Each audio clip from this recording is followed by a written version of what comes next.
even if it's on Zoom. And, you know, at least I don't have to look around a table. Like I don't have to tilt my head around like I would be at a table, right, to see everybody.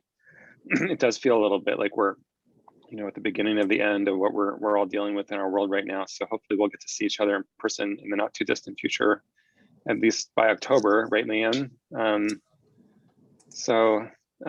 I think we have an exciting agenda today that Leanne and Heidi and Chris will walk us through of different items to cover, including our guiding principles and work on the education, the non-infrastructure program. So I'm looking forward to that, and just want to welcome everyone here. And then Leanne's going to explain how we're going to some small group work we're going to do to just have an opportunity to talk with each other a little bit.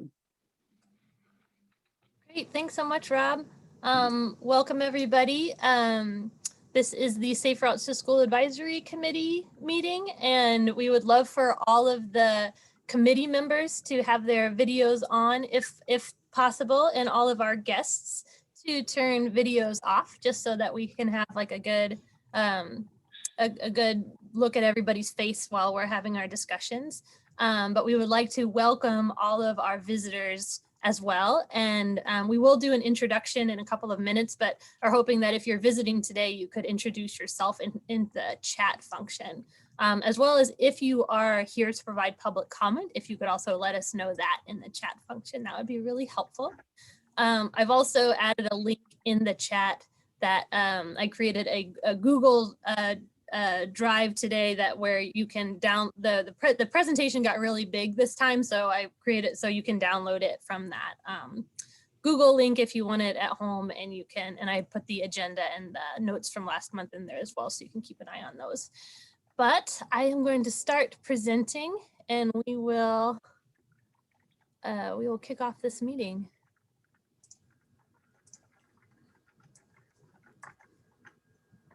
This is where all of my screens get messy. Chris, can I ask you, or Tammy, can I ask you to keep an eye on the chat box and let us know if chats come in while we're doing this? You bet. So just a little bit about Zoom. Here's a couple of quick features if you're not familiar yet. This bar at the bottom of your screen will allow you to mute, stop your video, check the chat, and do some other options. You can also rename yourself by right-clicking on your face. There's also some nonverbal feedback icons that you can use. So here's a little bit more information about Zoom. And welcome, everybody. We're glad to see you. We're going to start off actually. We're going to start off by going over the goals for today, and Chris is going to just walk us very quickly through the goals, and then we'll do an introductory activity. Great, thank you. There are 3 decisions for the SRAC today. One on the guiding principle to review the work that and really thoughtful work that the subcommittee's been doing on guiding principles. And the adoption of some revised language around that. There'll be the second decision for the SRAC is going to be on the Safe Routes to School education program, and that's really talking about the funding split. And it stems from the last discussion that we've had and moving forward back in March. And then there'll be the third decision is on the minutes from last March. Then we're going to ask for guidance for the Safe Routes to School education program outcomes. And that's really guidance from the SRAC to help staff create a revised scoring matrix on that to bring back to you at our next meeting. So that's a really high level overview. And I think I'm going to be touching on the agenda a bit more after introductions. So that is back to Rob. I think it's actually gonna, I'm gonna lead us through a really quick activity before we do our instructions. So I'm gonna stop sharing the screen, and I'm going to add into the chat the question that we will have everybody talking about in a small group. So just like we did at the last meeting, we're going to put everybody into groups of 2. Tammy Wheel is going to be our Zoom magic person. She's going to put us into rooms of 2 people and give us 5 minutes. And in that room, I would like everybody to share for about 2 minutes. What are your personal guiding principles? And can you tell a story about how you got to one of your principles and how it plays out in your life? So that question is located in the chat, which you should be able to get to from your breakout room. And are there any questions before Tammy puts us into our introductory breakout rooms?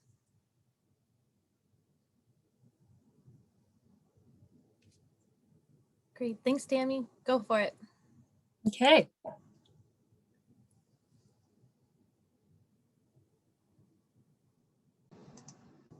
Sunny, you're on mute.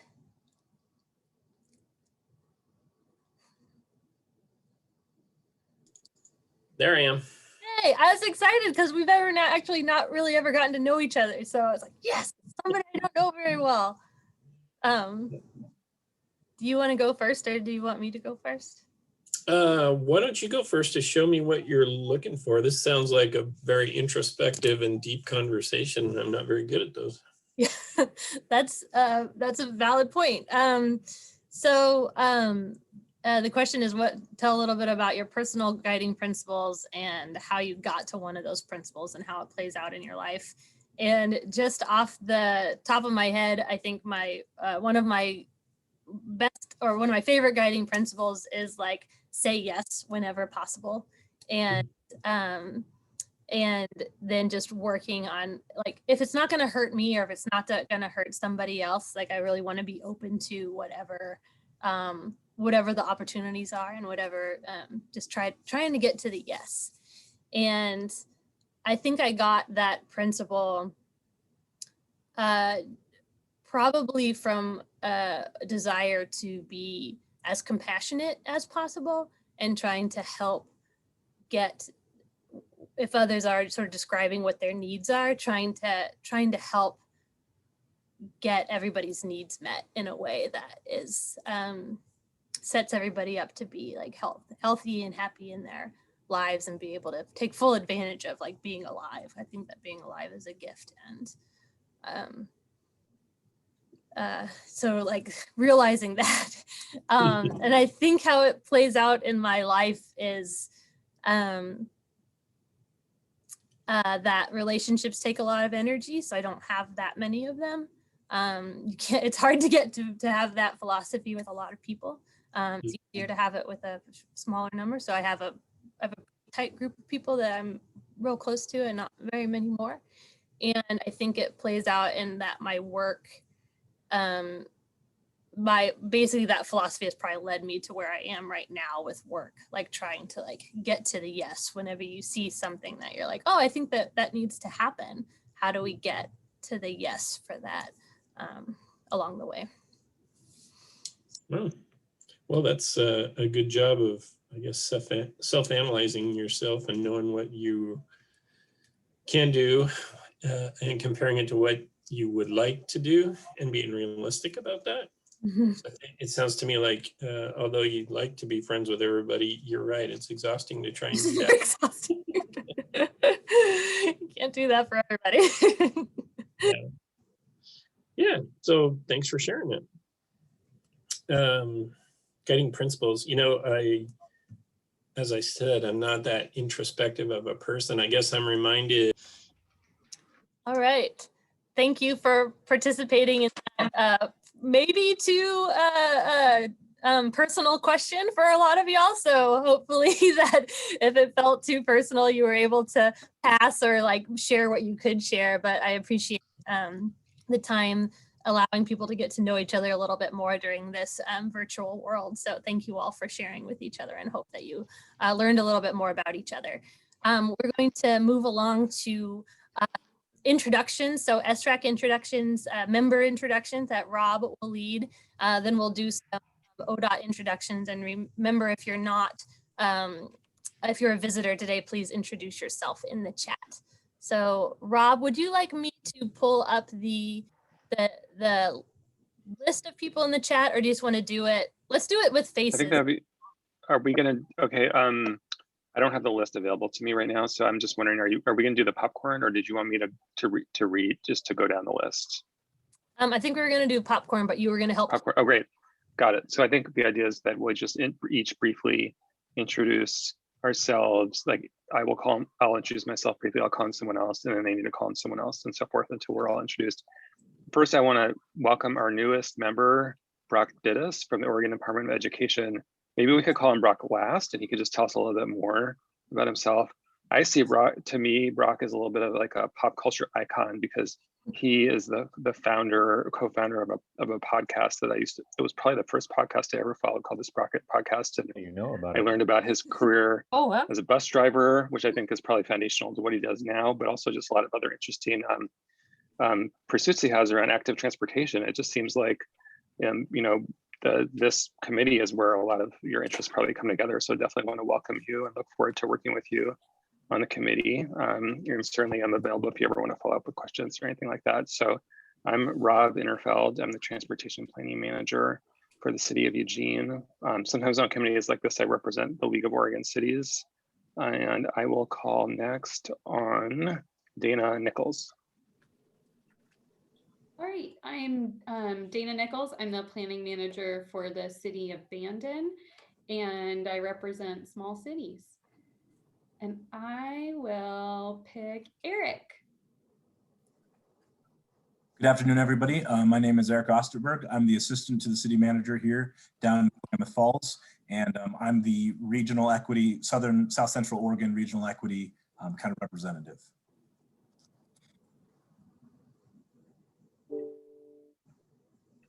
And then you need to pick somebody else.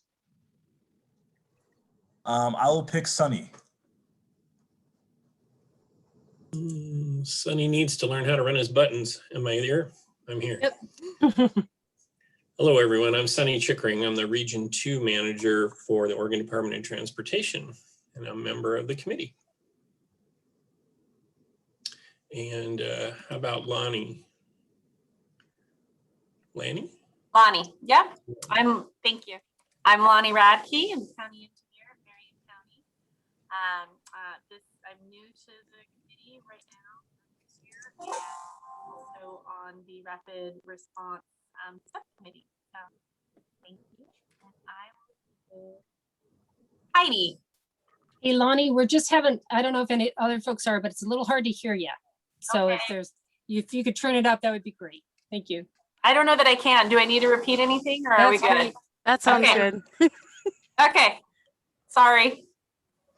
I think you picked me, right? I did, Okay, Heidi. okay. This is Heidi. I work for ODOT with Leanne, and I work on the education programs. And I'll pick on Brian.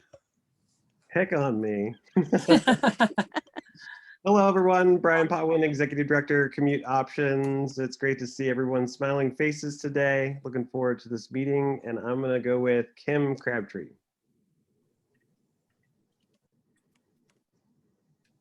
Hi, I'm Kim Crabtree, Director of Transportation for Ben Lapine Schools, and I will pick Trevor.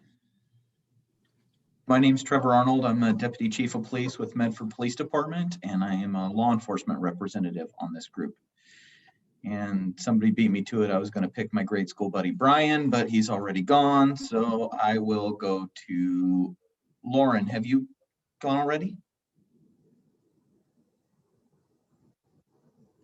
No, thank you. I'm Lauren Morris. I work for the Cocoa Indian Tribe as its mobility program coordinator, and I'm representing tribal communities in Oregon, and I will choose Mavis.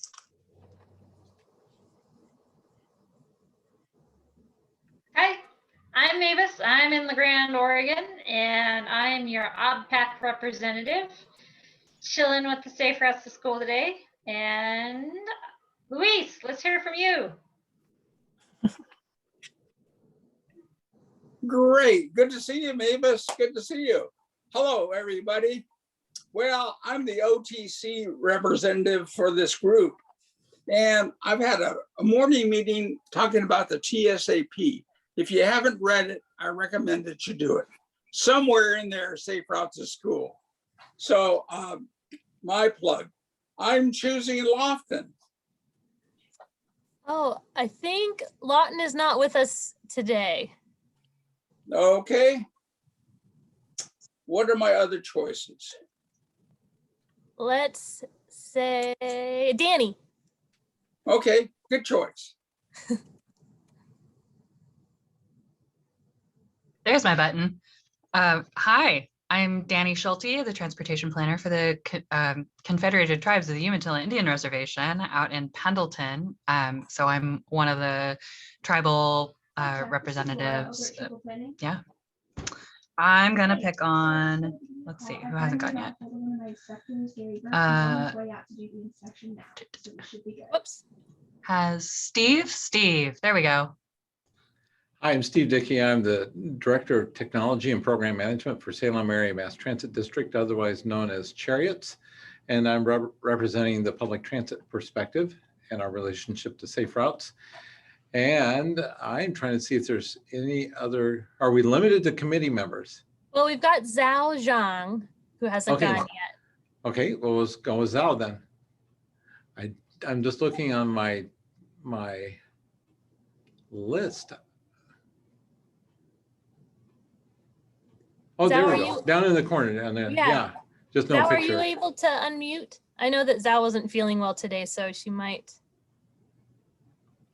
be just. She introduced herself in the chat.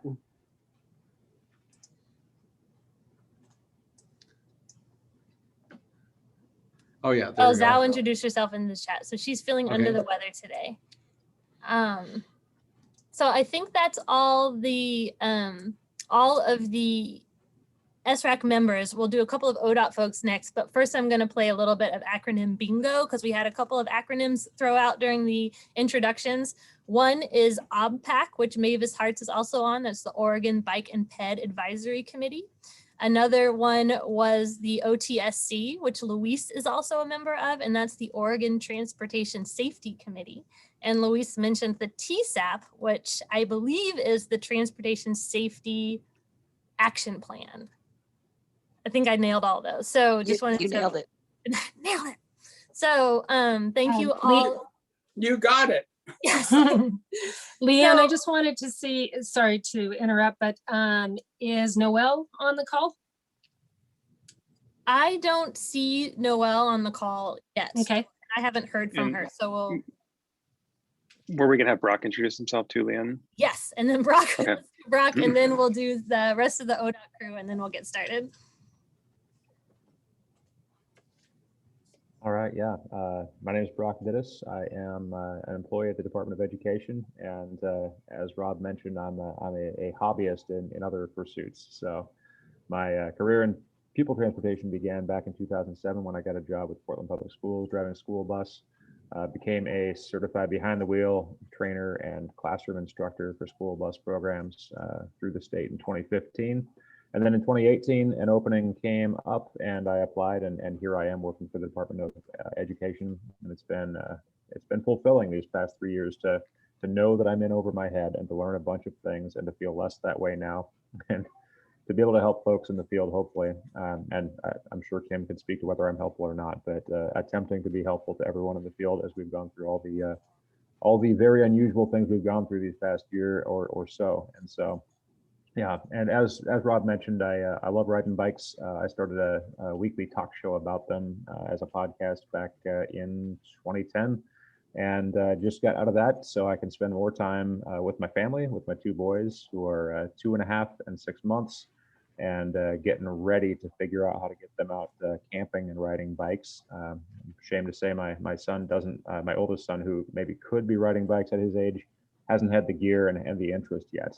He hasn't even touched the tricycle. So he does like walking, and he does like examining the infrastructure in the neighborhoods. We go looking down drains and looking for pipes and that sort of thing. And we'll get to bikes eventually. So yeah, all that to say, that's me. I'm here. Good to be here. I know that I cannot replace Scott Bull, who was formerly representing the Department of Education. No one can, but I am happy to be here and look forward to working with you all. Welcome, Brock.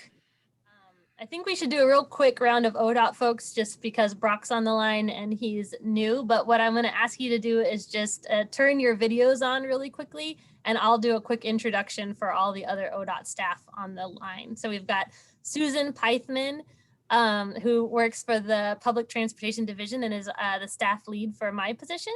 Marsha Hoskins, who's with the Public Transportation Division and is my manager and a manager of about half of that division. Then we've got Michelle, which I don't actually know how to say your last name, Michelle. Trageser, who's a new local agency liaison in Region 5. Welcome, Michelle, to our meeting today. Let us know in the chat if you have any additional questions. Tracy Pearl, who works in the Transportation Safety Division, now moving to the Transportation Safety Office, and is manager to Heidi. Alan Thompson, who runs the Oregon, the OCP, the Oregon Community Paths Program, and works also in the Transportation, Public Transportation Division. And I think that's all of the ODOT crew, so thank you all for being here.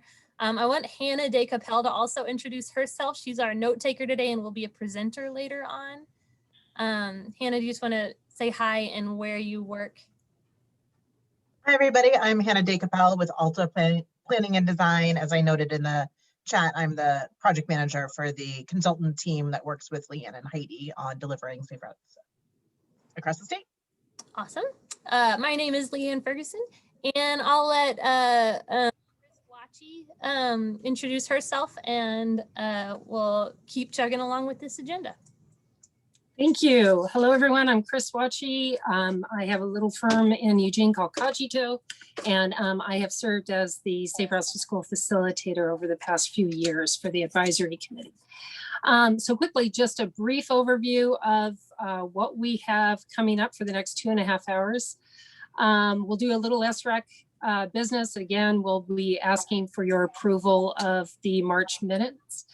Leanne's going to do a quick update on the rapid response program, and then there's a comment about some changes in ODOT for the Transportation Safety Division. I can't tell right now if anyone signed up for public comment, but if there are folks, we will pause and listen to folks for public comment. And then we get going on the guiding principle discussion. And again, this is a review of all the thoughtful deliberation that the subcommittee has done and approval of the proposed revisions to the SREC guiding principles. After that, we will take probably a much needed break and then get into the second discussion and request for recommendation, which is the education program structure. And that is looking at the funding split for this next round of education programs for safe routes to school. With that too, we really heard what the SREC said at the last meeting, that you want more time to discuss and more breakout rooms. So I failed to mention in the guiding principle, there'll be a breakout session. In this education program structure, there will be another breakout session. And then we will move into program outcomes. And that's again, asking the SRAC for guidance to staff as they create a new scoring matrix for the pending education grant cycle coming up.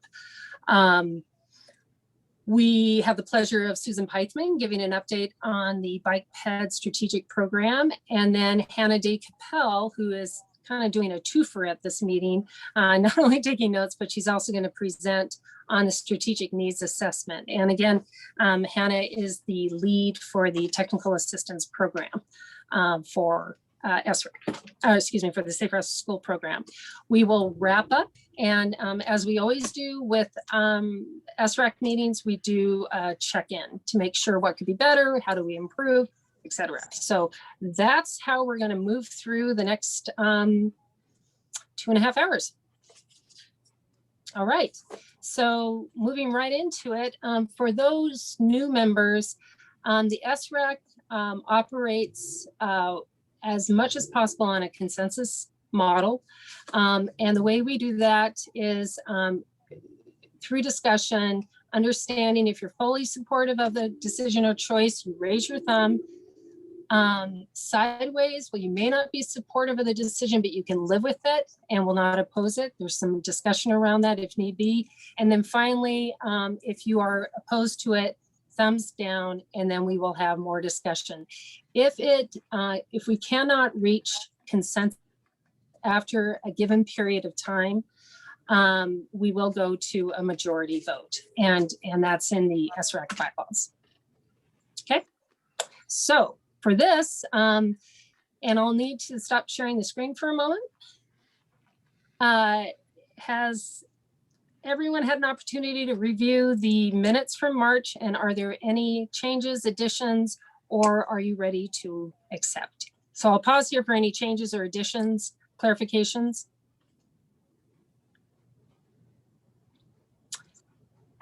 And if there are none, are you ready to accept the minutes? And if so, digits are welcomed. All right. Yes, yes. Danny, okay. I'm just going through the screen. Thank you. Great. Great. I see everyone. Thanks, Zhao. I saw your thumb, your yellow thumb pop up there. So, all right. Thank you. Leanne, I think it's back to you now. It is.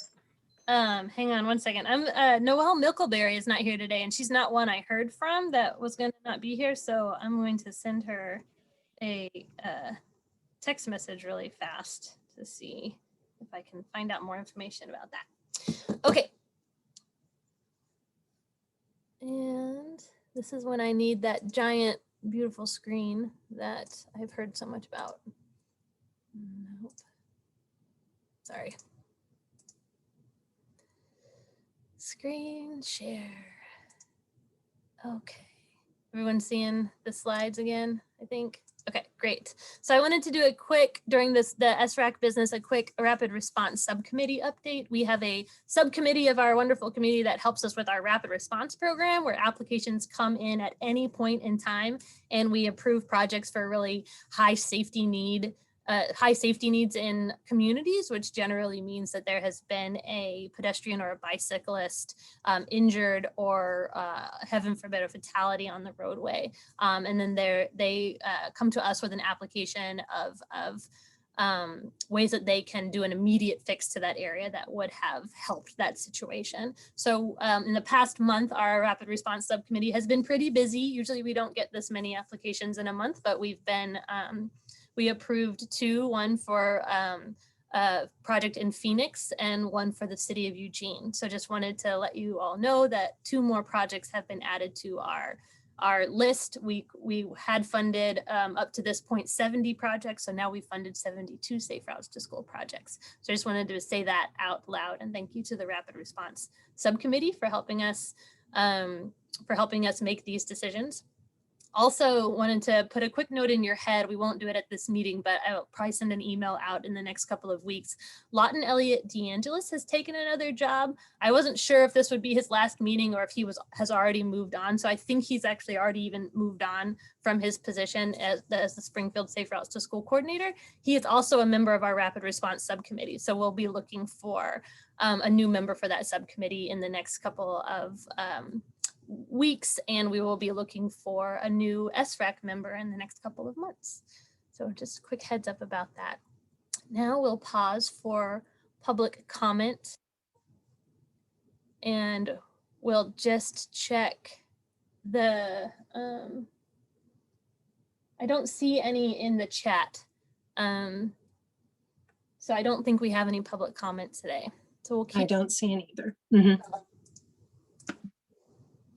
So this moves us into our guiding principles discussion, and it sounds like Noelle is logging in pretty soon, so that'll be great, because I actually have some slides that I was hoping that she could present on during this section. I'm here now, Leanne. Sorry about that. Sorry about the miscommunication on the timing. That's I read my calendar wrong. So thank you for reminding me that this is, no thought it was at 2.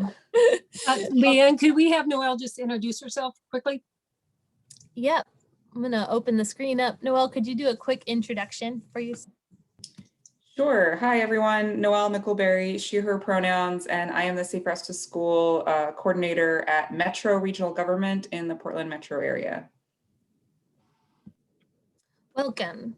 I know that there's a lot going on today, so a couple of other logistics is that Brock might have to pop out for a presentation around 1:30, and Dana is going to need to be in a car starting at 2:30, so she'll call in for as much as she can. So we're here to be present, but we're also here to be flexible and realize that life also happens while you're a part of an advisory committee. So we're glad you're all here, and welcome, Noelle. Back to the screen share. And what we're going to do here is I'm going to do a quick overview again of how we got to where we are on the guiding principles. Our guiding principles are sort of just what help us make decisions together, things that we all can kind of agree on, principles that we all can kind of agree on. In 2018, our rulemaking advisory committee, which pulled together to help figure out how to spend the new Safe Routes funding that had just been approved by the legislature, created the guiding principles. Then in 2018, the advisory committee adopted those principles. In 2019, we did a couple of updates to the principles, and then we used them. We've used them a couple of times to help prioritize projects in our education grant program as well as our construction grant program. Then in 2021, we realized we've got a lot of new people again, and we want to take another look at those guiding principles. And we had a subcommittee or a working group of our committee get together and really start to revise them. It's Noelle Nickelberry, Dana Nichols, Rob Innerfeld, and Carolina Ureta Gonzalez. And so we started talking about them last meeting. There were a couple of additional changes that we wanted to bring back to the working group to work through to come up with some slight changes in some language. I'm going to go over the first couple of guiding principles, which did not change during the first round. Everyone's pretty much in agreement on the language around these. You've seen this language before. And then I'm going to pass it off to some of those subcommittee members to talk about the ones where we've made a couple of changes. So this is one of our guiding principles around communication, coordination, and collaboration. The one on the blue on the left is the updated language that you've seen before and have already kind of agreed upon. The language on the right is the old language. So I'm going to move through these very, very quickly because we've already seen these, and I don't think we need any discussion on them. But feel free to slow me down if you're like, actually, there's something I want to discuss around that one. The next one is geographic balance. The blue on the left is the updated version, and the purple on the right was the original version. And again, you've already seen this one and reviewed it in your homework, and these are ones that we didn't have any comments on. The next slide is on health, and the updated language is in yellow, and I was hoping Rob could do a quick update on this slide. Just tell us how that. I think that oh, and just want to acknowledge that Carolina is not here with us today. She is expecting a baby soon, and so it's very exciting, but she won't be here probably for this and maybe the next meeting too. I think she's planning to take off for 12 weeks. And I think she sort of led the development of this. She's a health expert. She works for OHA in her career. But I think this reflects the discussion we had at the last rec meeting that people asked that we include these additional items into the guiding principle. Does that sound right, Leanne? And so we added them in, integrated them into it. So that's it. Any questions about this one? This is just taking the advice from the last meeting and adding it in.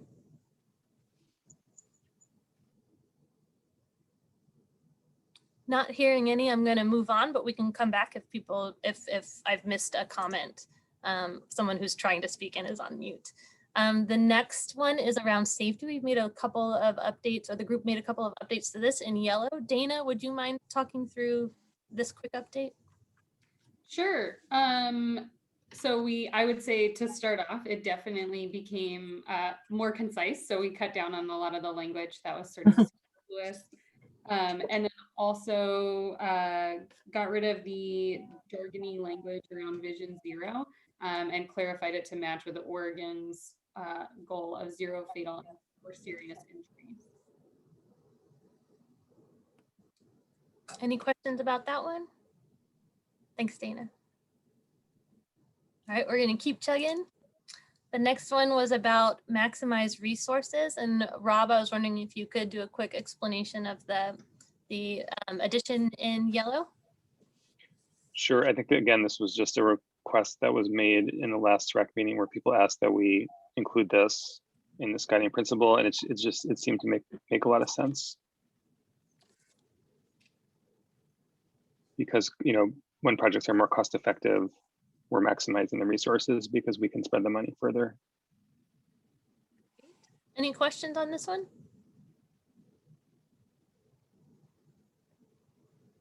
Okay, we'll keep going. So this is the next two are some of the bigger changes that the working group worked out between the last meeting and this meeting.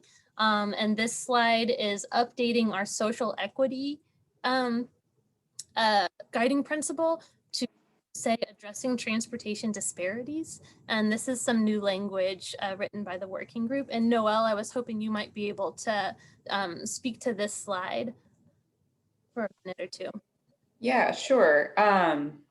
So I think this came about from, we actually had originally updated the social equity principle to become an overarching racial equity principle, which we still have maintained and we'll talk about next. But what we heard from members of the committee was that we wanted to still maintain a focus on other historically marginalized communities. And I think where our group kind of landed was that maybe it was just having two equity principles, maybe was like the language was challenging. And so the root of the issue being that we want to address transportation disparities across the state. So that's why we came up with that title change. Do you want me to read it just since it's totally new?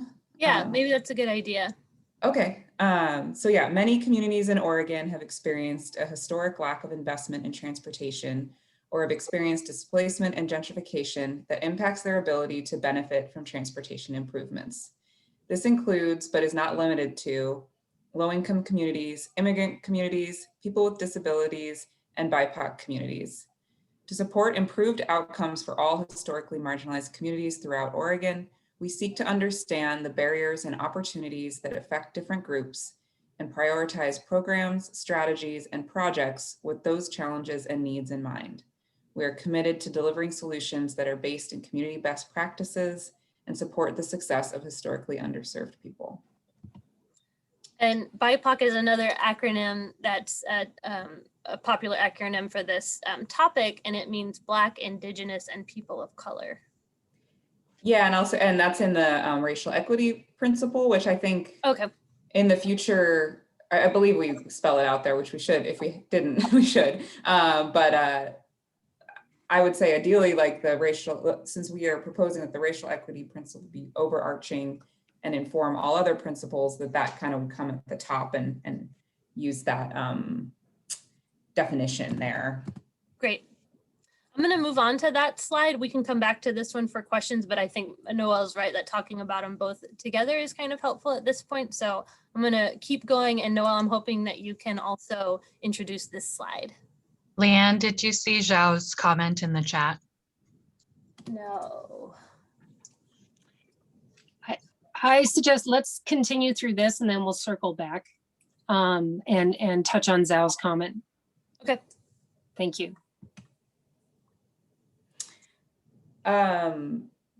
Yeah, and then this is coming back. I mean, I don't think we actually changed any of the language from what the SRAC saw before, but it was really just, there were some comments about wanting to, keep some of those elements of the original social equity principle. So we approached it by adding the addressing transportation disparities and then making this racial equity principle the overarching principle for all our guiding principles, that each of those other principles require a look at using a racial equity lens to how we achieve those as well.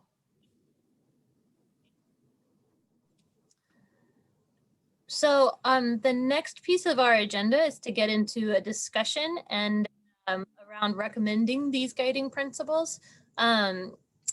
Chris, would you would you recommend us pausing for questions right now, or just moving into the discussion and having questions and discussion kind of intermingle? I'd say we move into the discussion if we can screen share. Or do you want to touch on this first, Leanne? I'll touch on this slide really quickly. This was to kind of like start the discussion, and then I'll stop sharing this screen. We can pop it back up if there are any questions. So this is our take at like a draft visual from the working group for staff and working group on what it might look like. All of our guiding principles plus an overarching principle of leading with racial equity. So you'll notice that all of our guiding principles overlap each other. Like there's a lot of overlap between these principles, and how racial equity is sort of like the piece that overlaps it all. With the dotted lines in the circle. So this is kind of our best guess at a visual so far. And I'm going to stop sharing for a moment so that Chris can lead us through our time for discussion. Okay, so I wanted to circle back first of all to Zhao's comment in health. And Zhao, do you want us to read your comment, or would you like to chime in?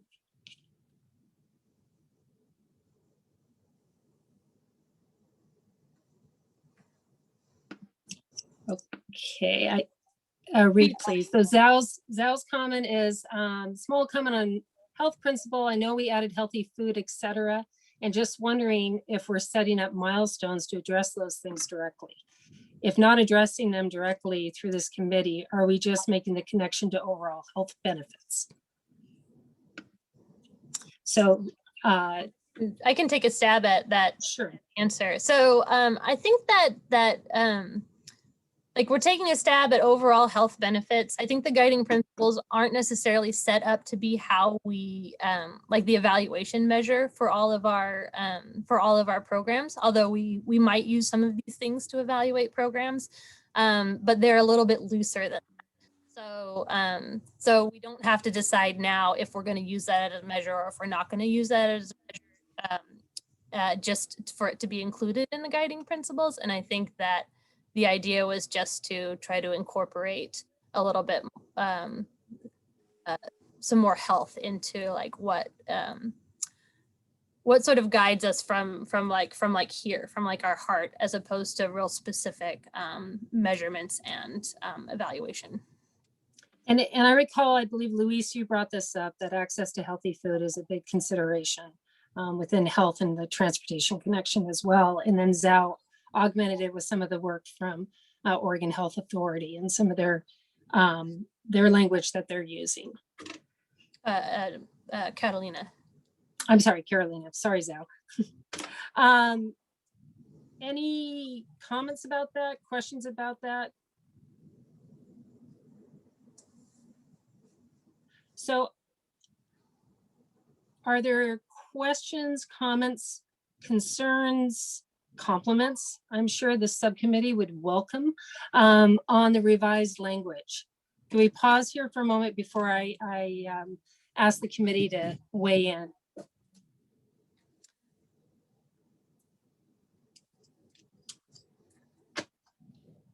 Good job. That was a pain. Just Yeah, out I of was gonna say curiosity, the same. just out of curiosity, Rob or Noelle, what would you say, 10 hours on this that you all chimed in on, and give or take? A few. I mean, Noelle worked the hardest, I think. So definitely kudos to Noelle for her hard work on this. Yeah, I think this, sorry, go ahead, Rob. I was just going to say, I mean, in terms of a little bit at the comment that Zhao had, is that I think that safe routes to school infrastructure investments, they have broader community benefits than just kids walking and biking to school. And maybe this acknowledges that a little bit, or because they're also safe, active transportation infrastructure for neighborhoods, and they enable people to get to parks and other amenities in their neighborhoods too. That's all I want to say. Great, thank you. Chris, I have one more thing to say before we head into like the next. Absolutely. Go ahead. I wanted to make a comment that today our goal is to, we're looking to adopt these principles. So questions and discussion as well is definitely welcome. And we know this is like a big topic and an area of learning for all of us. But I also want to acknowledge that leading with race is an area that I'm new to, and I think that most of us are here. So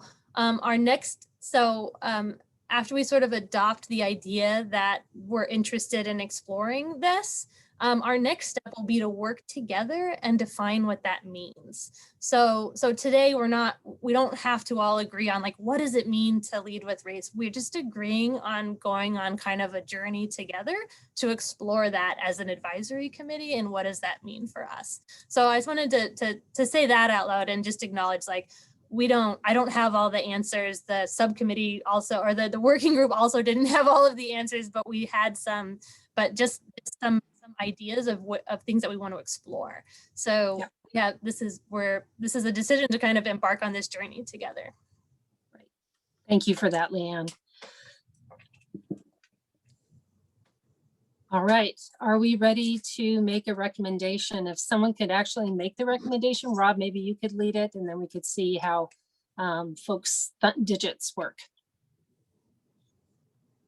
Okay, so do we just want to ask first if there's any more discussion? Because it sounds like you're asking us to go ahead and sort of take a vote. Is that right, Chris? Well, yes, I am. I think we're there okay. Unless other folks have it. I haven't seen that. So I think we can move along now. Okay, so just one last time, is there anyone have any questions or any discussion points before we go ahead and vote on this? Okay, well, why don't we put it to our thumbs then and see how people feel. How does that sound? Okay. All right. So excellent. Luis, I can't see your thumb. That's thumbs up? Okay, great. Thank you. All right. Congratulations. Great. Thanks, everybody. That's just really well done. And it's a pretty exciting discussion to really lean into. And I think, Leanne, you're going to set us up for that next discussion in our breakout rooms. We have a couple more slides and then we are going to a breakout room.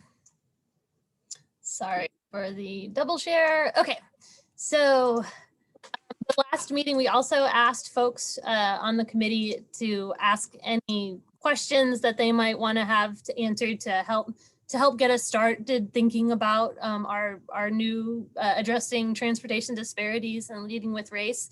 And then we'll jump into a small group discussion. But I wanted to start with answering to some of your questions. And again, as usual, I don't have like clear answers, but you had some great questions that really just more provide food for thought for all of us. So there was a question about data regarding air quality. And what I learned was that in general, within 250 feet of an arterial road, which is generally 10 to 15,000 vehicles per day, is considered pretty bad air quality. And that right now, I believe some staff at the Oregon Health Authority is doing some work to try to take vehicle volumes and turn into air pollution plumes. But this is still kind of like a field that we don't have a lot of statewide data about. So right now it would kind of be hard for us to score like applications say based on the air quality, but this is an area where we should and will pay attention to as we learn more about how to get that as a statewide data source. Right now it's recommended by the data guru that I know in ODOT, Josh Roll, that we use income as a proxy for health and air quality right now. That was one of his recommendations.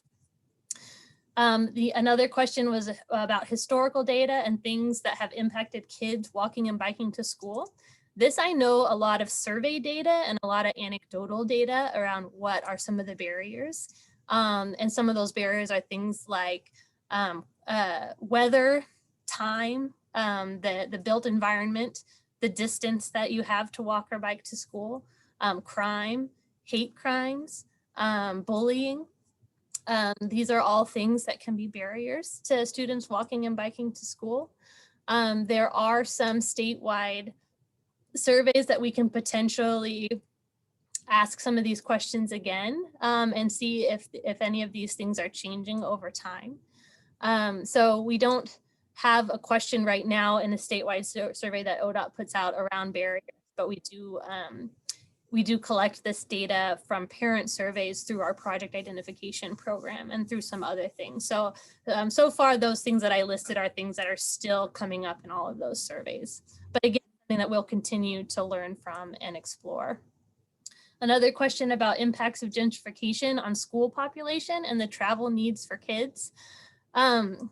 So the information that I gleaned about this was really around Portland. So I'll kind of touch on it high level, but basically the bottom line is that Black families were redlined in the Albina and North Portland neighborhoods through real estate practices. And then a highway was built through those areas. Also, Providence Medical Center bought up a whole bunch of that and tore a bunch of those houses down, as the real estate value was really low in that area. So real estate remained low in that area through the 90s. Also in the 90s is when taxes were set, property taxes were set by a formula. So the taxes in that area remained really low. And so as white families started moving into North Portland and Albina because the taxes were low and the houses were cheap, Black families and people of color started moving out to the numbers, which is what is kind of what it's called the East Portland, where you get out to where you're like at 122nd Avenue. That's what kind of call it the numbers out there. So because that was more affordable. But so here's where it really starts to impact those neighborhoods. Typically, they're moving to these East Portland neighborhoods that are now more affordable. Those neighborhoods used to be a little more rural. So, but as Portland sort of grew up around them, now they generally don't have a lot of sidewalks. They don't have a lot of transit. They don't have a lot of amenities. So there are now the whole picture of gentrification is we have a whole community of folks who have kind of moved out to an area that does not have the resources needed because of a lot of decisions that were made a long time ago and created some disparities. Or decisions that were made a long time ago and are still being made right now by decision makers and individuals. So what that means is that the displaced families are now, their housing options and choices has made it to where transportation and other things are more costly and more unsafe. So that's a little bit about gentrification. It's a bigger topic than that, but that was that's sort of some of the impacts on families that gentrification has. I also wanted to share that I created a Google Drive that has some resources in it. The Noelle has sent some resources in the past, and let me see. Are y'all seeing my Google Drive right now? Mm-hmm. Yep. Okay. Good. So so this equity resources folder is going to be where we can collect equity resources. Some of these were shared by some of you already through by emailing me these resources. Some of them were pulled together by me based on some of the notes that we made at the last meeting. So for example, this has a list of just like websites, articles, PDFs, videos that we have talked about in the past at our meetings. So this is a beginning sort of resource for the SRAC around equity, and help all of us with learning. So if you have anything that you want to add to this folder, please email it to me and we'll just have it all, live here, and we'll figure out better ways to use these resources as we move forward. But in the meantime, you will all have access to them. And I'm gonna put this link in the chat right now to make sure that everybody can take a look at our resources folder. Back to PowerPoint.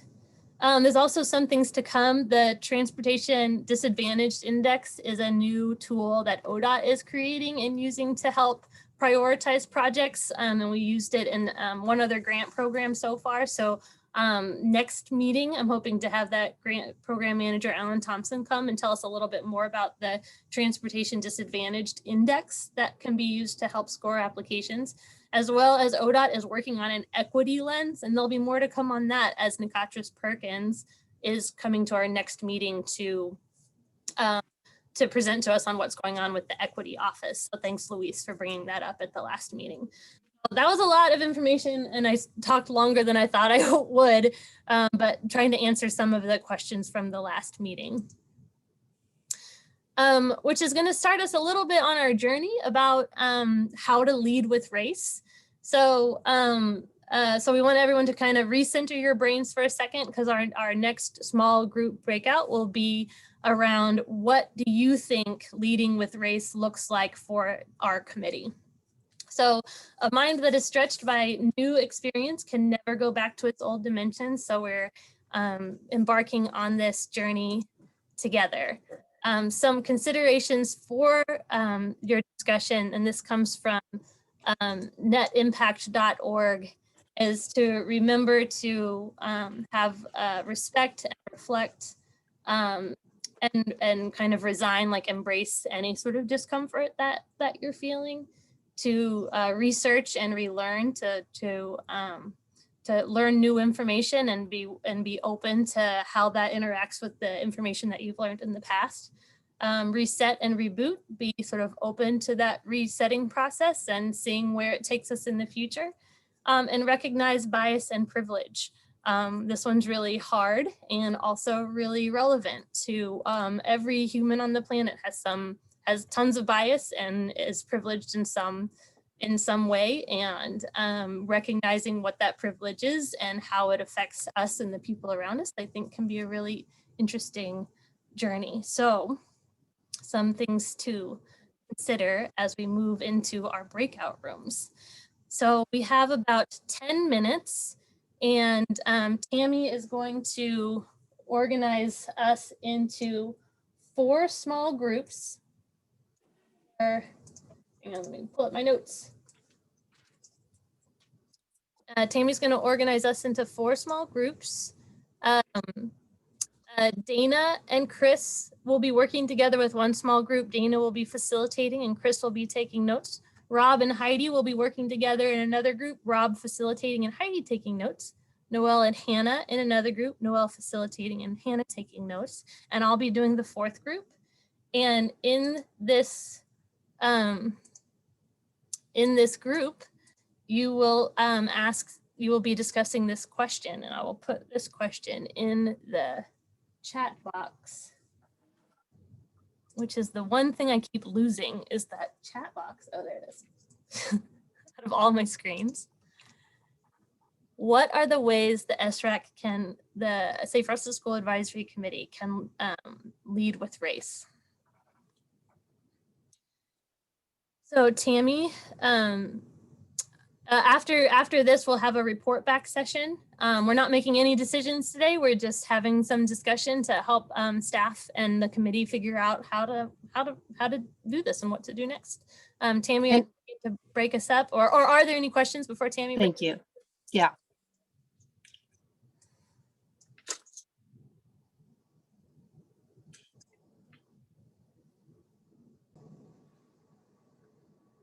So where are we now?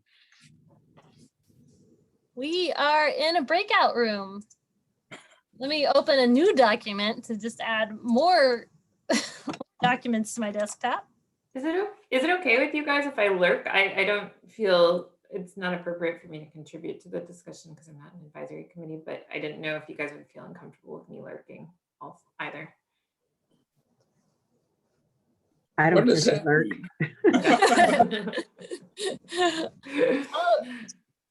All right. So what are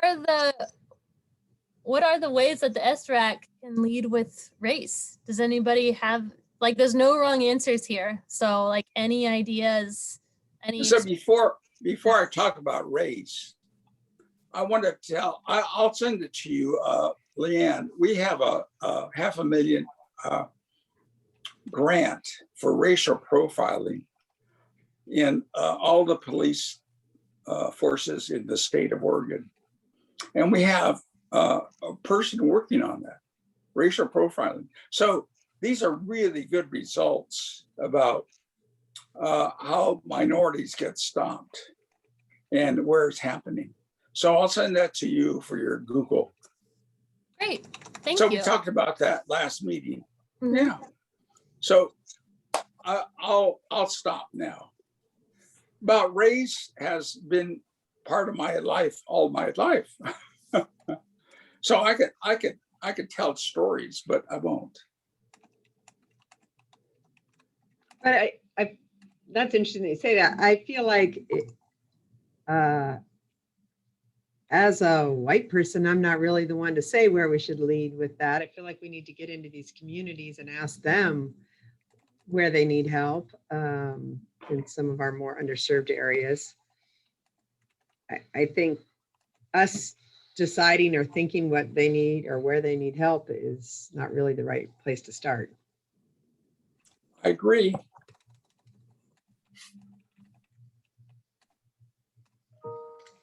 Great, love it. The first time I heard of equity was about 15 years ago. And there was a person from Oakland. And she said the BART had decided to spend $150 million on a new transit system over this neighborhood. And they didn't talk to any of the people in that neighborhood. So you have to engage those people, whatever neighborhood you're in. So our neighbors around us, always, we have a block party, we talk to each other, we know our kids. We have a sense of community. So whenever your project goes into community, you don't just talk about the kids and the school, you talk about the community at large. That's how you do it. Yeah. I'll stop. I like where all of you are or where you are headed with, like, we can't make a decision about what's best for people. We need to learn more and go to talk to the people who are most affected. Yes. I think that's wise. Lonnie, did you want to make space for you to add anything if you'd like to? I don't know where to start. I'm sorry. I don't. I don't have anything to add right now, unfortunately. Do we have the ability, Leanne, or does the committee, your team have the ability to reach out to the communities and really ask, where their needs are? I mean, some of them might not even have the ability or the resources, to complete an application. And I know that you guys have reached out to some of the communities, but I don't know. It just seems like that's a really big undertaking to try to figure out where these people are, where their communities are, what the needs are. But I think that's where we have to start. I think that is a very valid question. I think that there's some capacity. I also am learning a little bit about like the different ways to engage communities, and like all the way from like, hey, we're telling you what we're doing, to like, this is really a group project where we work from start to finish. And ODOT's not really set up to do every decision in this other way. And I don't know if many bureaucracies are. So just being really realistic on like, and being really open about, this is what we can do in this situation. And maybe there are some things that we can do that allow that really engaged collaboratory decision making. And there are also going to be some decisions that we make that are just like informational or are informational with feedback for future learning. So there's going to be different ways, I think, that ODOT will do it. Or that ODOT can do it, depending on staff capacity and the decision that we're making. So I think this will be a really interesting experience to figure out when we can do, what can we do? And I don't want to use capacity as an excuse a lot, but I also want to be really realistic that I don't know exactly how it'll work. I know that just from the school district standpoint, we are working, at least in Bend, and I'm sure most districts across the state are really working on this area, and they might be one of our, better resources. We have a whole department that focuses on this, and they know where our biggest areas and needs are, and they also know how to connect with these families. Sometimes it's through their churches or at a community center or something. Idea. I know where I think we need to improve things for my department, and then I'll go and talk to her, and she's like, nope, that's not where we need to go. This is where the need is, and so, I mean, the schools would maybe be a really good resource, since that's kind of what we're targeting is their safe path to school. Yeah. So Leanne, do you have any stories about successes for this in any of the schools? I mean, I have examples. I know that translating materials into not just translating directly from English to Spanish, but actually culturalizing the materials so that they're not just translating the sort of the dominant culture into a different language. I know that having interpreters is a really big deal. So just collecting more demographic information so that if we're at a school that we know is 30% Hispanic, but we're holding events and there aren't any Latino families that are able to show up, that means we're not holding the right events. And we're not so collecting more information would be able to help us determine if we're doing what we want to be doing, or if we need to actually be doing more outreach, like what you said, going to the communities. They might be having a community event that we could go there instead of saying drop everything and come to one of our events. Yes.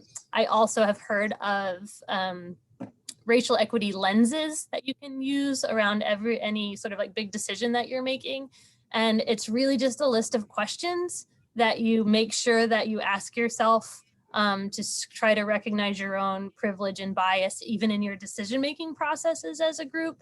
So whether you answer all the questions correctly or not, just knowing that you could be doing more, I think is going to be a really big learning process for us. So what I'm hoping that comes out of this is that we get some kind of racial equity lens list of questions that we might be able to use during our decision-making processes, just to keep our eyes open. And if we're not engaging the community, at least know that we're not, and be able to say we're not and we couldn't because of this reason. And if we can, that we do it in a way that is really meaningful.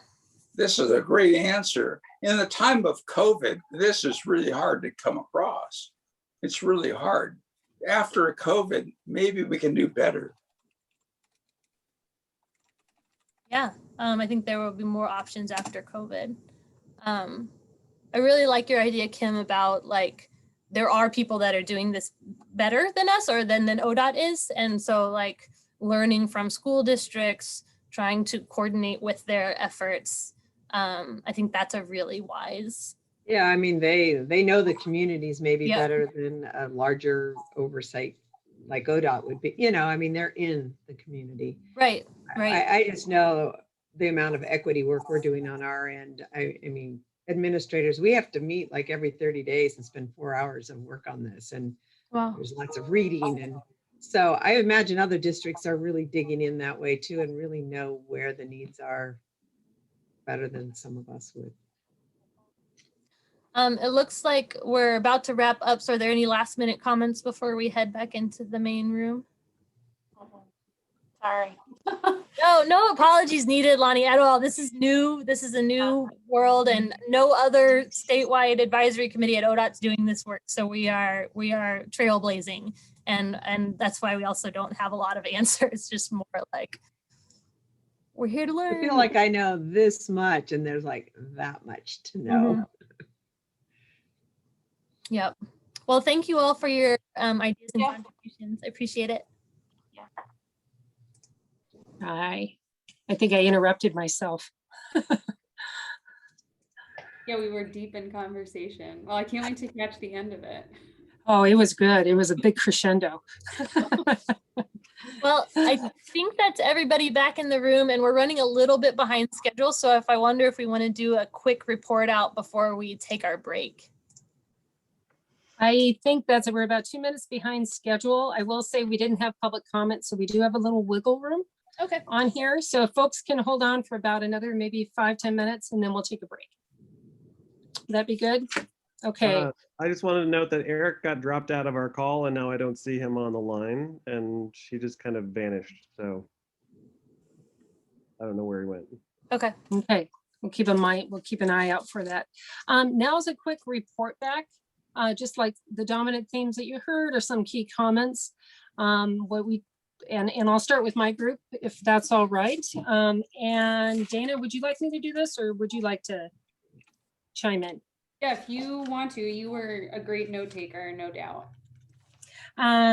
We started off with really recognizing assumptions, that all of the assumptions are really based on our own experience. And so one of the things that the group echoed is come as you are, accept what your assumptions are, accept your background, and that's the place where you come from. There was a suggestion to do perhaps some training on looking at bias training for the SREC and following up on that. Whether Nicotris Perkins might be able to like highlight that at the next meeting, but that was something that was suggested. And to really be cautious about one size fitting all. That's not, it goes back to some assumptions, but that's especially in safe routes where communities have a lot of different factors that are happening.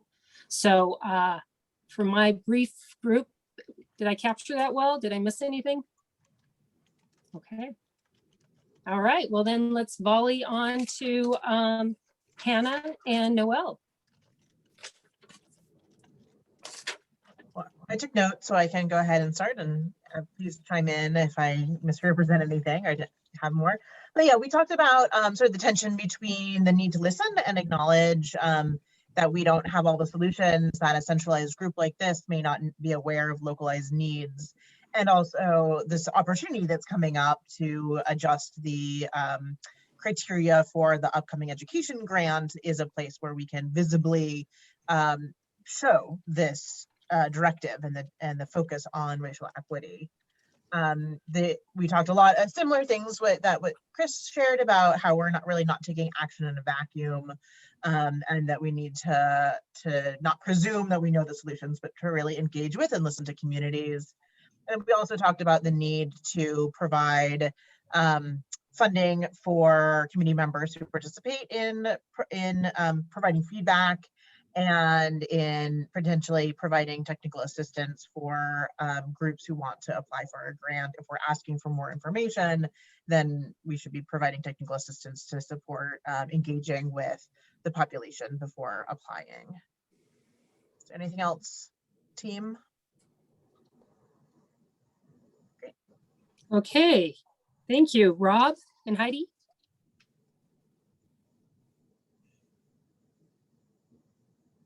Did we lose? There's. I'm happy to go if Rob wants. Sure, why to. don't you go ahead, Heidi? That would Okay. be fine. Yeah, I took the notes. So I think, first we started out about appreciating Leanne's story and being able to situate that in terms of, Rob basically, starting off the conversation about how we can't just forget the past and just try to move forward. We actually need to use the past to help us move forward. And so thinking about that in terms of, statewide issues. Mavis talked about her region and how they're making some headways with tribes in being able to help fund tribal projects, whereas before there was roadblocks, so to speak, with that. And then we kind of talked about how do we get more people of color involved in transportation, specific to safe routes, and how there may be a distrust with government in communities to be a part of things like this. And so, you know, we kind of talked about how we've struggled as a Safe Routes advisory committee to bring more folks in and think more of the dynamics of that and how we could actually do some outreach. And so then the question came up of like, okay, given, you know, what we know from like Leanne's story, how could we actually focus on those groups in terms of funding? And we just started talking about data, and you know, demographic data is a good start, but also to economic, you know, combined with that. And we also talked about a growing research of combining different types of crash data with EMS or trauma data to try to better understand some of the issues that may not be in the ODOT crash data. So we really started getting into the meat of the main question toward the end, so we ran out of time. Hey, thank you. If I could just Anything add a else couple to add? things. Sure. Yeah, the tribal example that Mavis gave, it was around a project not being in a roadway and not qualifying, and Mavis was just making the point that like we should be more flexible, try not to force projects to a square peg to fit in. I don't remember the exact metaphor, but the idea was to try to be more flexible in some way. And then something that Eric said around Black communities and in Southern Oregon in particular was that because of the history of exclusionary laws in Oregon, that there's still the Black communities still have a distrust of government because those were laws of government at a time in Oregon's past. That's all I have. Thank you. Leanne, I think you're going to take us through the break. You were a one-person show. One-person show. So our group, we actually really acknowledged that we don't know the answers to this. We don't have like a really clear, like, this is how it happens. Talked about how being a person of color and being a white person have different experiences, and it's so needing to really learn from communities what they need. And that we had a lot of questions about like, how do we have that level of engagement? And is it possible for ODOT and this advisory committee to have that level of engagement? And when is it possible for us to have that level of engagement? About how school districts and schools are ahead of us, and that we might be able to tap into those resources of knowledge and learn from them, and maybe they can help us get some of that information and expertise and knowledge. Schools having a lot more like racial equity trainings and really focus on underserved communities and being in those communities, like knowing those families. Schools might be a really good resource for us. And we talked a little bit about what it might be like to use a racial equity lens on our decision-making processes, which is just kind of a list of questions that that we could ask ourselves as we make decisions, to keep our eyes open to try to learn try to see what is hidden from us. So anything to add, anyone in our group that I missed? Great.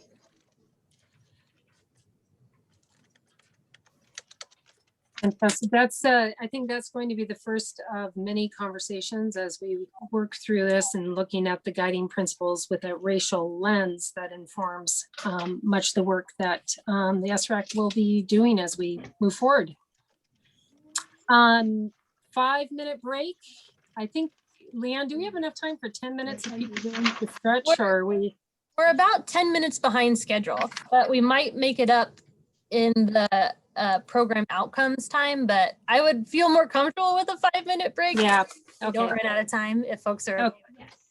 Okay, so it's 2:26, see about 2:31 or so. So stretch, grab coffee, caffeine, or a run around the block really fast. Yeah, See you in 5. See you in a Thank minute. you.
I was off camera, just stuffing food in my mouth.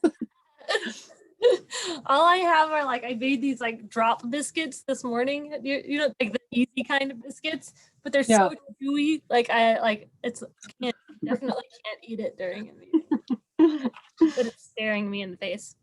Yeah. That looked good. What I missed hearing what it was. I made drop biscuits this morning. You know, those kind where you don't have to roll them out and Right, just yeah. like flop it. Throw a big old, yeah. blob of You know, dough on a pan and yeah. You know what I got? Like baking and cookbooks often like sit on my shelf and don't get used. Like I probably have about 6 that I have had for many years and have never used. But the one only useful investment I have made in an actual physical cookbook is the Grand Central Baking Book.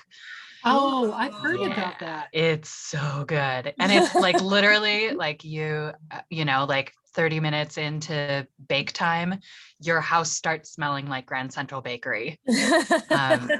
I've made their Irish soda bread, their biscuits, and the jammer form. I've made their ginger cookies, whatever they're called. But they're drop cookies. That's why I thought about it. Oh, that sounds. Yeah, they have so much good stuff in there. That's good to know.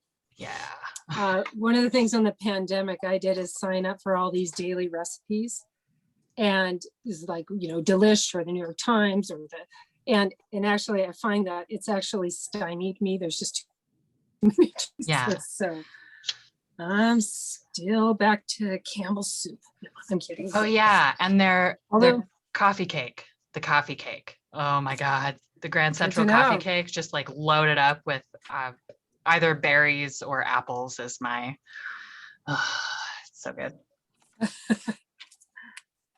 All right.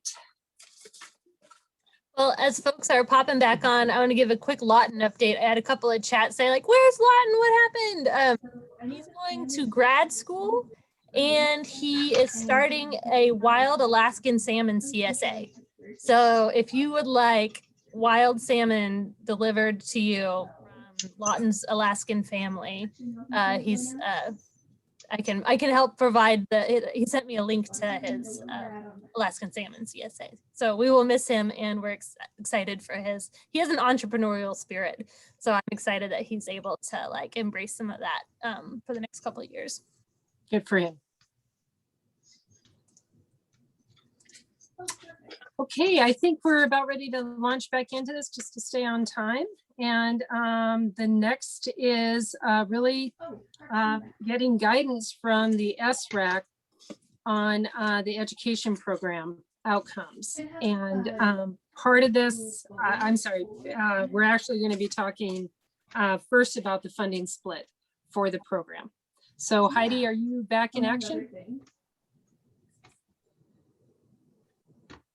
Yes. Great.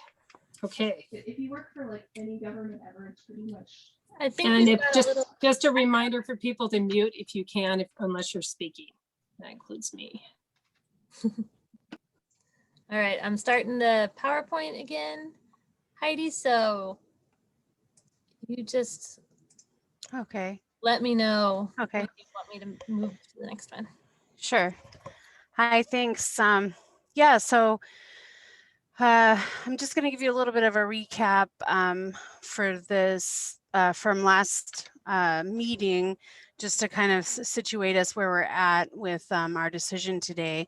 So I'll just give you a recap of some of the challenges that I've come up with or that we've all come up with here at ODOT staff in terms of the competitive program challenges, and this being a good year for us to really think about this and do a deep dive into how we could possibly overcome some of these challenges. And so as you know, or may not know, I inherited the 3-year competitive grant program set up as a 60-40 split.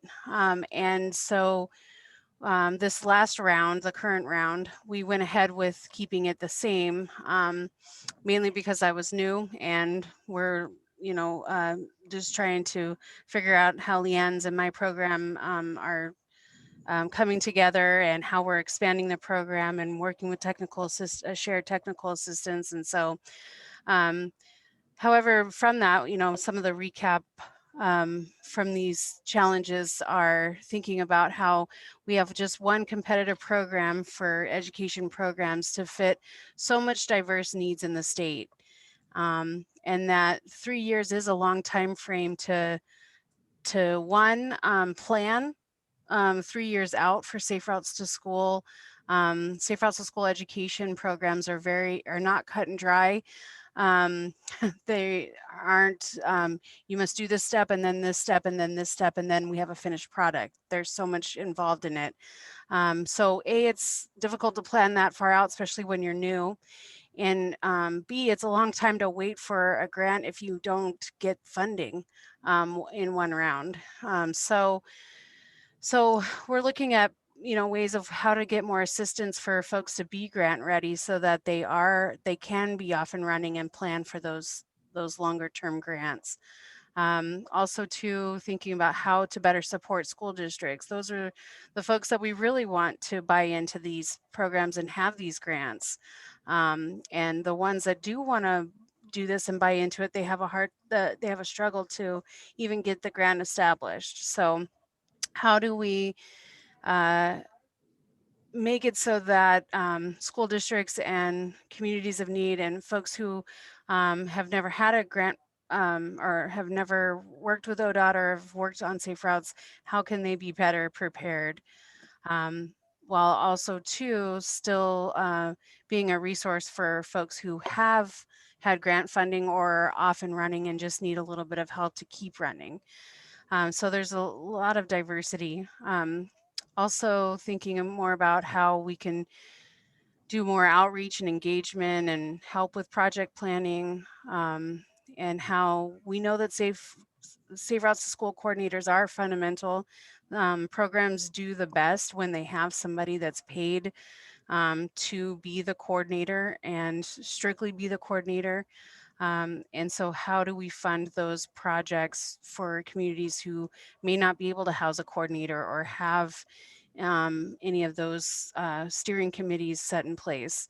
And then how do we incorporate all this with limited staff of ODOT? So these are some of the competitive program challenges. Next, in terms of the statewide side, which is the current 40 split now, we have, like mentioned, I peppered in a little bit of all of our needs in the competitive slide, but we do have a growing need for statewide services to kind of fill in those gaps of education funding and resources.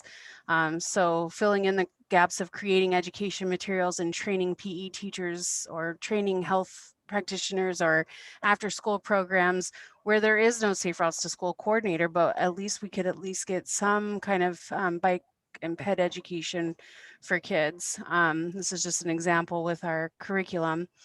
So developing the curriculum, but not just developing a one-size-fits-all curriculum. We need to expand our current curriculum into multiple languages and different, meeting the needs of different ethnicities and groups, different communities. And doing this with expanding our bike fleets into maybe a loaner fleet program where schools can be loaned a bike fleet instead of having to go through all the hoops of buying one. And so then this leads to trainers, having more trainers to train trainers.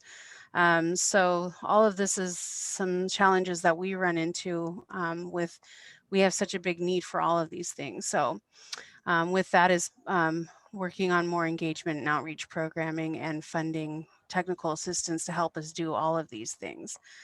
So those were the challenges I presented last meeting, and then we asked the SRAC what are some opportunities based off of those challenges and thoughts and considerations for this next round. And so looking over the breakout groups, I came up with some common themes that came from those group sessions, and that was leading with equity, more planning assistance for communities of need to help us reach that goal of leading with equity, which equates to more training resources as we previously just mentioned, and then possibly some more accessible funding tiers rather than just a one-size-fits-all grant program.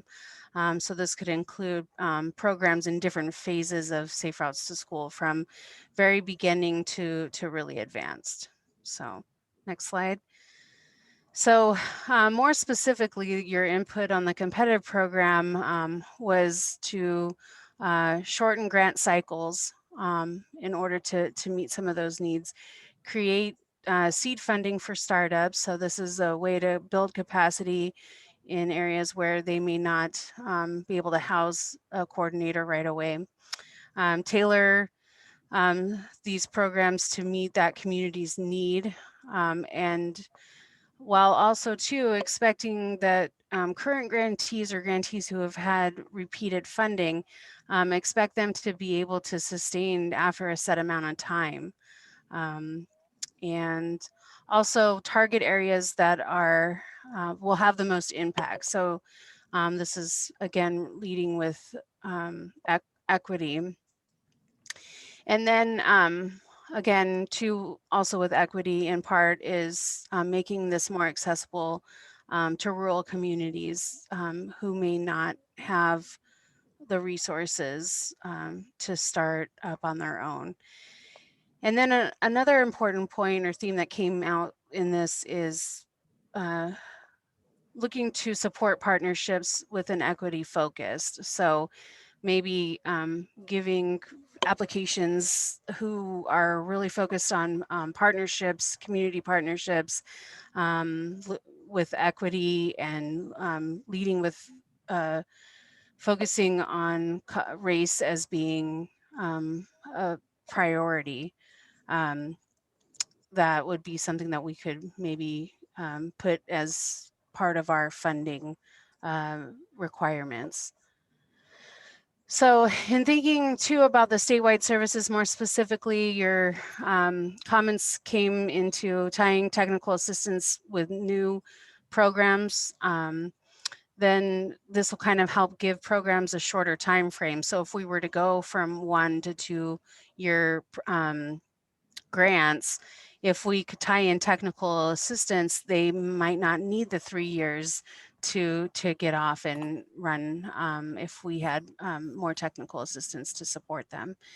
And then in part with that is that technical assistance could help facilitate communities reaching that sustainable funding. So even though they have a shorter amount of time of ODOT funding, the technical assistance hub in that region, which we'll talk a little bit more about today and the next meetings to come, could actually help those communities partner with folks that may help with some sustainable funding.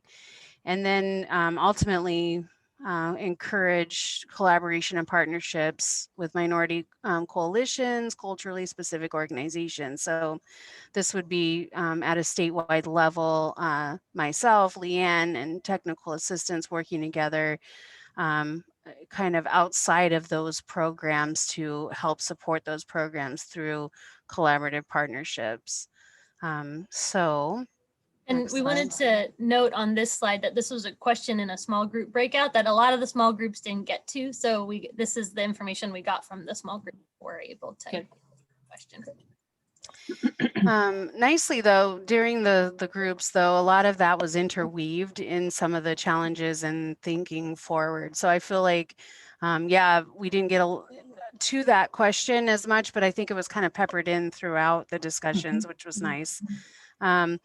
So taking in all of that feedback and thinking about how we could actually change things moving forward for this next round, I'm pleased to present my recommendation of moving forward in a way that I feel will get us to some of the goals that we're looking for in terms of leading with equity, while also building up communities and giving a little bit better of diverse funding opportunities. So I'm proposing that we move toward a 50-50 shift, where let's say at minimum we have 1 million a year now.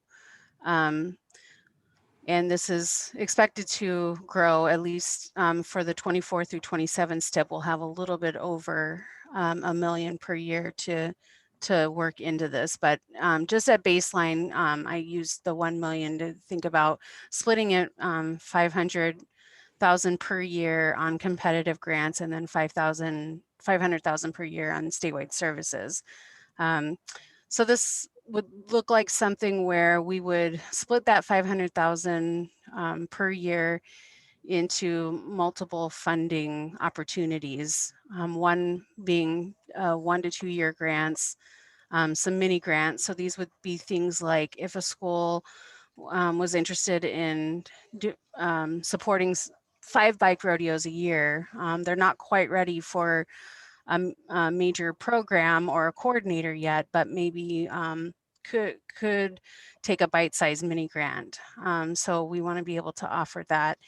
And then also offer new planning and development. So this would work in partnership with Leanne's side of her doing the project identification. And so we already contribute a little bit and integrate some of the education funding from last cycle into her work with the project identification, but this would be a deeper dive for education program planning through the consultants.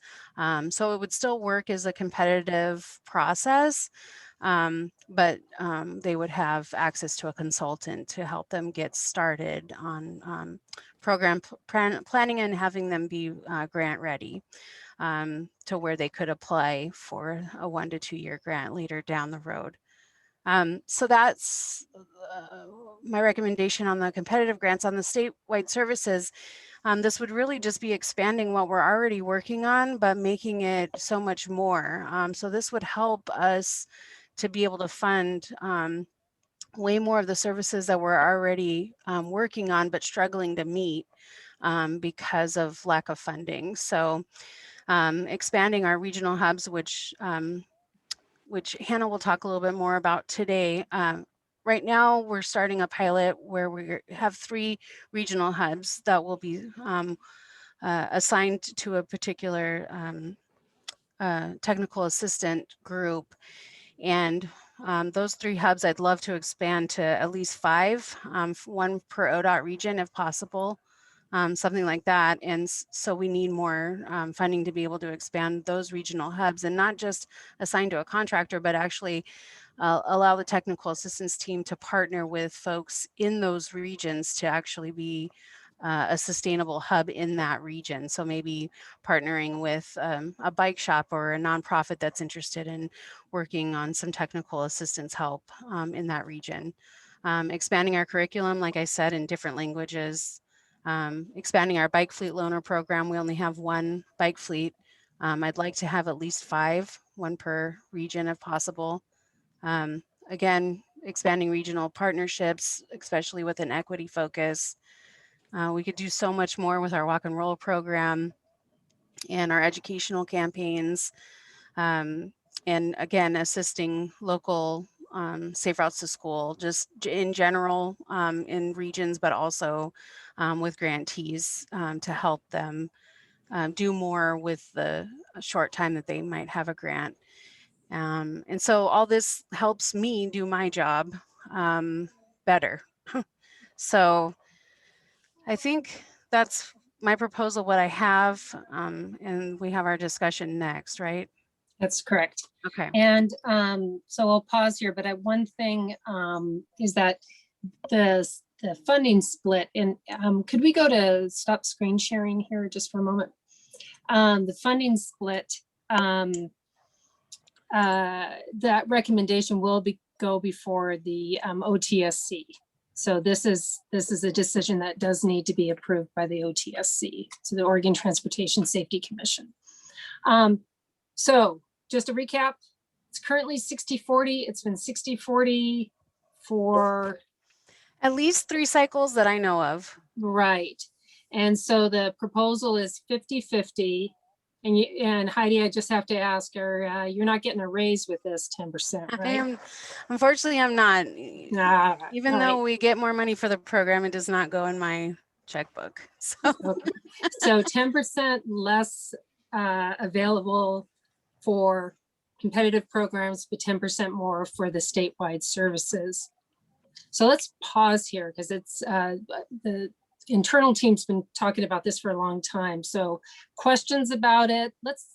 Could we start with, first of all, what do people like about this potential, or what do people have concerns about with this potential shift? So could people say right now, if off the top of your head, what do you like about it, this approach?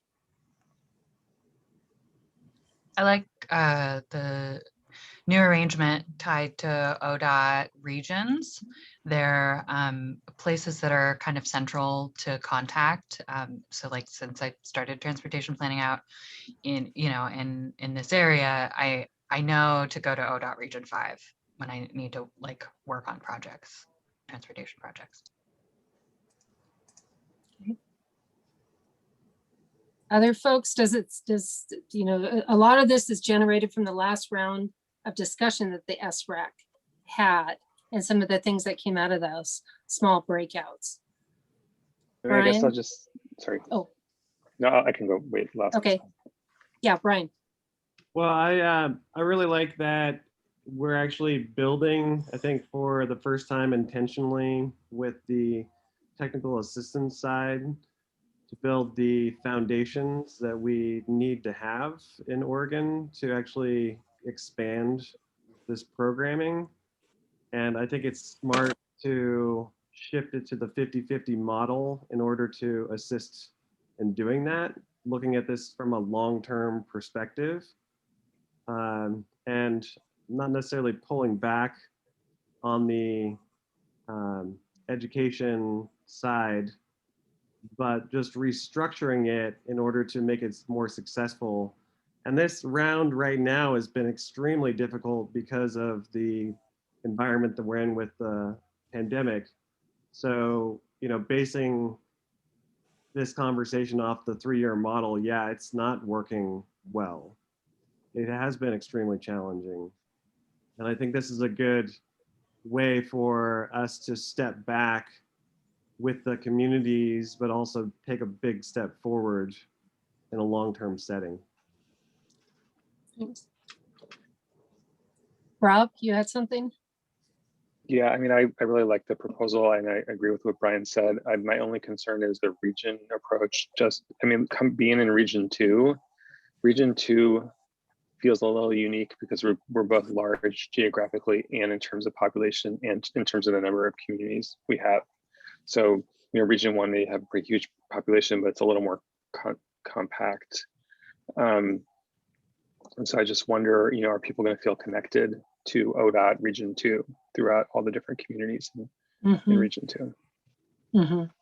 Yeah, there's a lot of details to work out about how that'll unfurl. Heidi, I think that's, you mentioned that earlier. Other thoughts? I also like the idea of a bike fleet then in each region. I think this is probably something you've already thought of, but I figure I'll just voice it anyway, is that like, obviously they don't need to be the same size in every region, right? So like maybe looking at the average school size or, something like that to help determine, because like Region 5, is gonna have smaller schools and need a smaller fleet than Region 1 or 2. Okay. Thank you. Yes, Luis. Oh, I agree with Brian. It's long lasting for the future. I'm going to vote yes on OTSC anyway. So I really support Heidi in her project. My question for her is anachronism.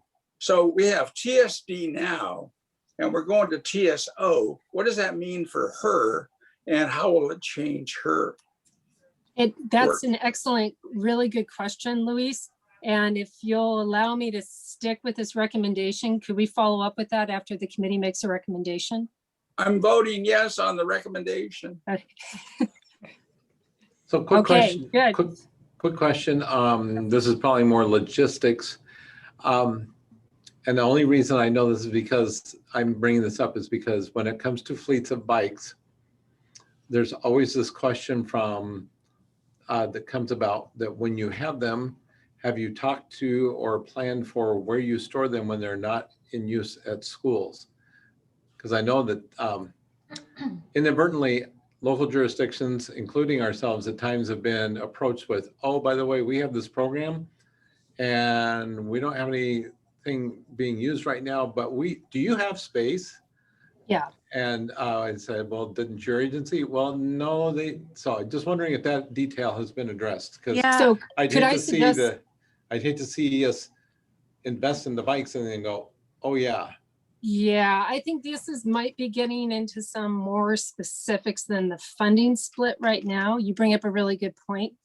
And if that's a concern that would take away from your moving forward with a 50-50 split, then we should discuss it. But if it's a logistic about how you're going to actually implement it, it's actually an easy answer, and I appreciate Steve bringing it up. I'll just answer it. Yes, we've taken that into consideration, and that's why it's a bike loaner fleet program where we would actually be partnering with a statewide partner to just loan it. I mean, they're the ones that will deal with the logistics of getting it there, dealing with the logistics of being a mechanic for the bikes, putting them up in a trailer, storing them. They will deal with those logistics. The only thing that is up to the school is to say, yes, we want it and we want the training. And yes, we'll, so yeah, that is what this expansion offer is. And we'll get into it more later,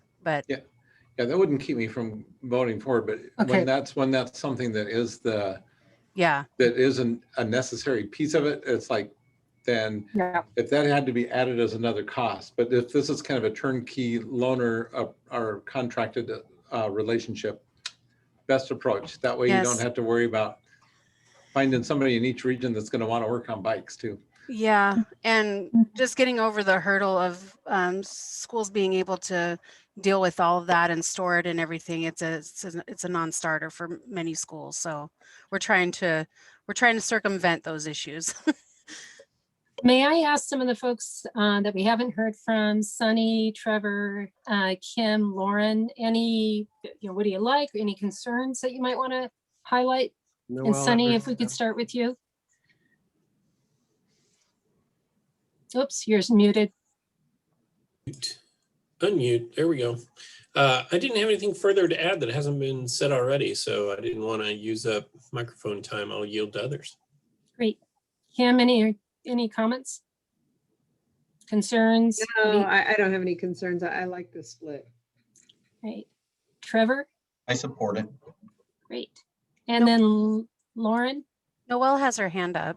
Oh, and I'll come back to you, Noelle, in just a second. Sorry, I missed you there. Yeah, I also support it. I think it's a good plan, and I think it's going to make things a lot more manageable for smaller areas too. So good job. Great. Noelle. Thanks. Yeah, I just had a question about the breakdown in the grant funding. Like, if you have any idea how much you think you would set aside for mini grants versus larger grants. And also if this is something we've experienced in the metro region too, is sometimes those big 3-year grants are actually hard for grantees to spend down. And so wondering if you feel like this model will help the money get spent. Yes, yes, and yes. It's definitely more work for me to turn around a shorter grant period every 1 to 2 years. But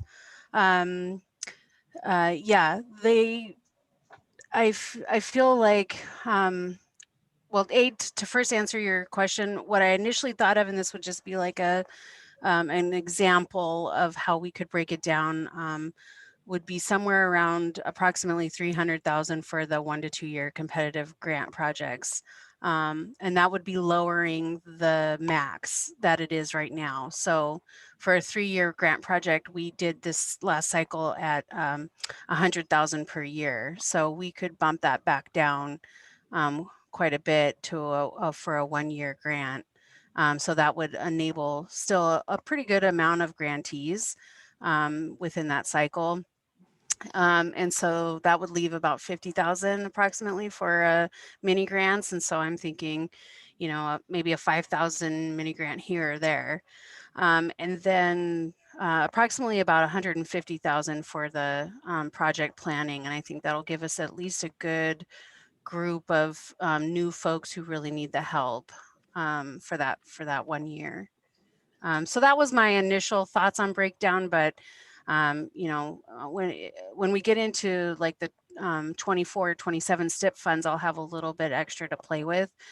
So we might be able to put more in, pad more of those areas.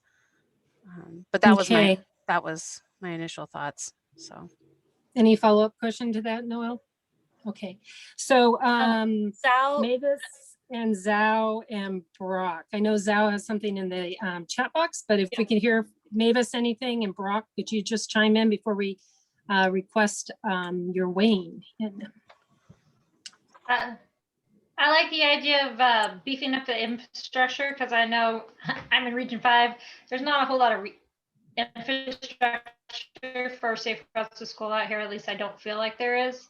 So I like that idea. I am a little freaked out about taking money away from the grant, because that has been, you know, you always want to get the money to the people that so they can use it. But if they can't use it because the structure isn't there, I understand the shift. I hope someday we can swing that pendulum back and make the grants big again. But I understand where we're going and why we're going that way. And I think we had a problem, and Heidi came up with a solution. Good job. Brock, do you want to weigh in? Yeah, I think the supplemental plan for people transportation is often related to issues where there's not sufficient infrastructure, safety concerns because kids can't walk to school without walking on an unpaved shoulder or something like that, even though it's very close to the school. So I think the infrastructure improvements would be helpful. It'd be helpful to have the funding for those. And this is the education side of the program. So supporting those infrastructure, how kids safely walk where there is infrastructure is important, what I'm hearing. I misunderstood the direction of the, okay, there we go. So that's also important. Zhao, you said, I'd like to give more services to all practitioners and providers. As a rep from Region 1, more funding would always be great, but I understand the shift. Okay. Are we ready to? Lauren has her hand up. Oh, Lauren, I'm sorry. I can't quite see that. Yeah, I'm sorry. I just had a question based on Mavis's comments. Are we able to like cross-reference to other available grants that might be able to help pick up the slack for the ones that we're losing, or for some of the funds that are yeah, and you bring up might lose? Yeah, you bring up a great point. We highly encourage collaborative partnerships or multiple funding sources. So if anything, having less funding in some ways, the unfortunate part is it encourages people to have to search out or seek out additional funding sources. But with that comes that collaborative skin in the game and partnerships. So yeah, there, you know, if it's federal funding to federal funding, there's, you know, a little bit of rules that we have to play by in terms of claiming federal funding and stuff like that. But other than that, yeah, we would highly support collaborative partnerships like that. But I guess my question is that something that your team can keep an eye out on and advise those recipients? Yeah, so yeah, sorry, I didn't mean to cut you off. No, I'm done. Okay. Thanks. Yeah, so that's what we're suggesting with the regional technical assistance team is they can actually kind of help facilitate those partnerships and those relationships as they get more integrated and more specialized in that specific region that they're assigned to. All of a sudden they kind of start picking up, you know, this person does this person does this. Oh, we can connect these folks, and maybe there's a partnership involved, or maybe there's some kind of sponsorship, or there's some funding that can be leveraged from one to another. I think a great partnership I see right now with the Lane County grant is that the coordinator is housed through the Lane Council of Governments, and they work in partnership with Becky Taylor at Lane County. And so they are leveraging their resources to be able to house the coordinator and fund the coordinator for the Lane County program. And so that's a major partnership there, I think. And that's just an example of how they could do that, and we would highly encourage that. But a regional coordinator could also kind of bridge that gap and have those people, meet and kind of talk about those things. So continuing to talk about things, I'm going to go to Brian, and I know we are about 25 minutes behind schedule. So Brian. Is there a reevaluation timeline for this decision? Do you mean? Well, when are we going to look at it again and say, man, this is successful, we should keep doing this, or we need to reevaluate what we're doing here? You're leading us into our next breakout. But not before a recommendation, please. That's why you pay me the big bucks. Yeah. Rob, would you like to lead the recommendation, or just? I mean, sure. Is there any other discussion before we go ahead and take a vote? I think everyone's pretty much weighed in. Okay.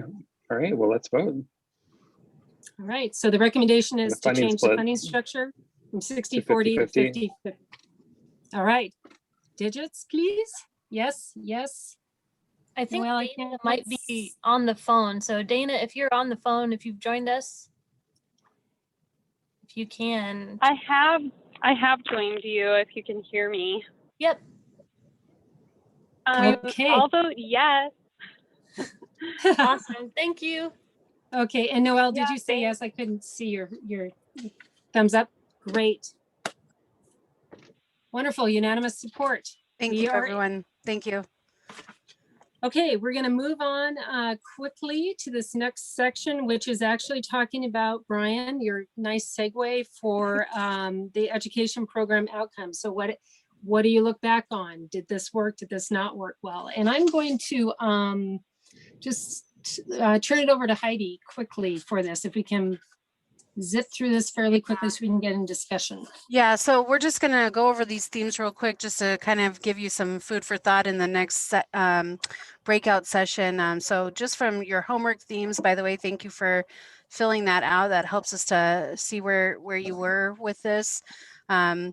So in thinking about what to focus on for the next scoring criteria and priorities, which will be really important in this next round, obviously, one of the themes is equity being a lead, leading with equity in the next round of funding.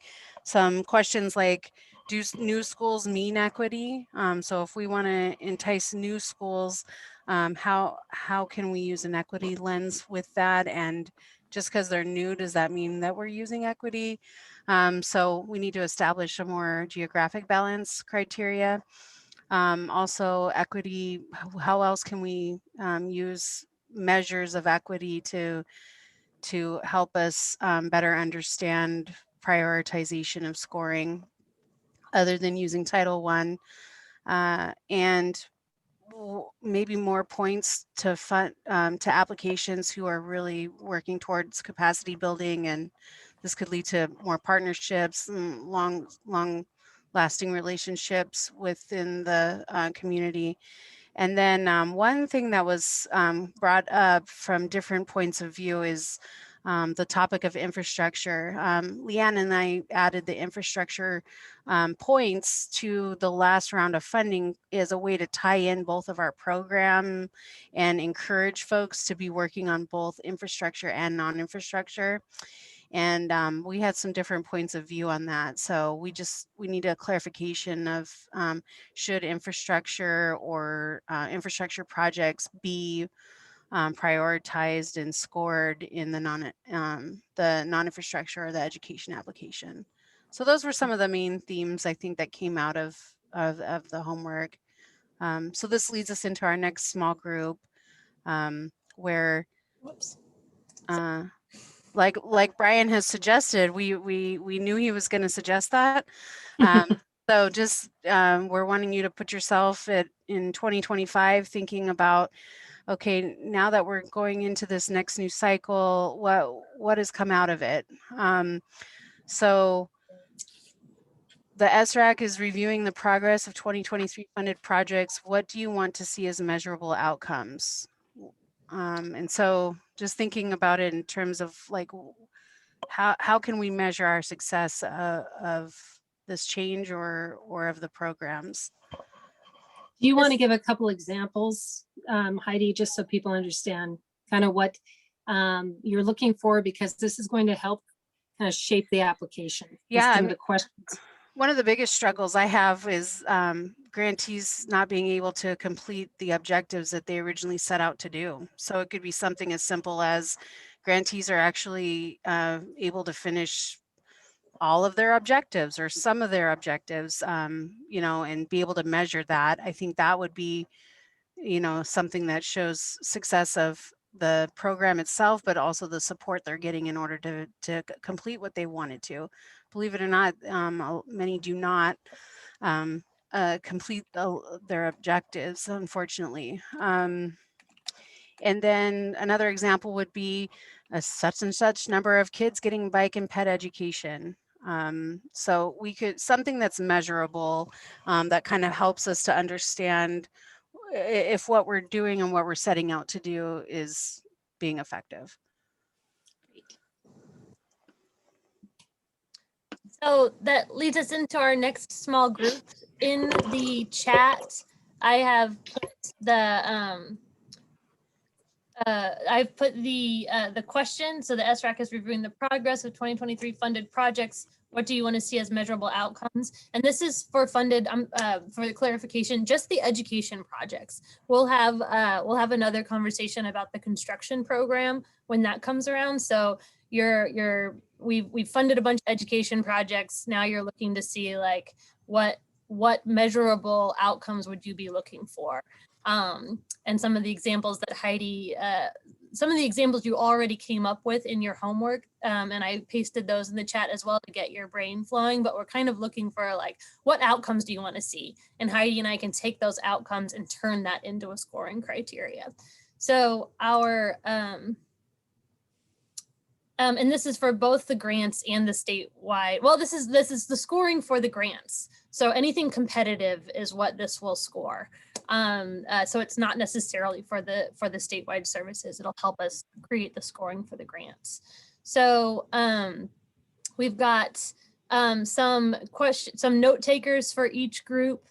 And Tammy's got us all set up. If note takers, me, Chris, Heidi, and Hannah, if we could all take notes and then be ready for a report back afterwards. And Tammy, please, actually, Tammy, can you shorten this Yeah, thank you. to about 7 minutes instead of 10 minutes? And then hit go whenever that is ready.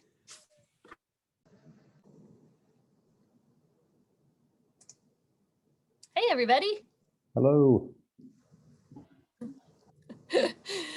So I'm gonna lurk, not participate. So nice to meet you, Brock. Thanks for joining the party. Thanks for letting me in. I am trying to pull up the question again. And it into a document. Okay, so we are envisioning outcomes. When we report these back, we will have a discussion about like, if we have a long list of outcomes, we'll probably try to narrow them down. So we're really looking for stuff that'll help Heidi and I score those education grants. So we'll just kick it off there. I feel like it's kind of a broad question, but if there's anything that you're like, hey, I want to fund as many new grantees as possible. Like this is the type of thing that we could help score on. I want to fund grants that reach as many kids as possible, or I want to fund deep dives into communities of color. Like, are there specific things that you want to see funded? that's how we can figure out how to score them.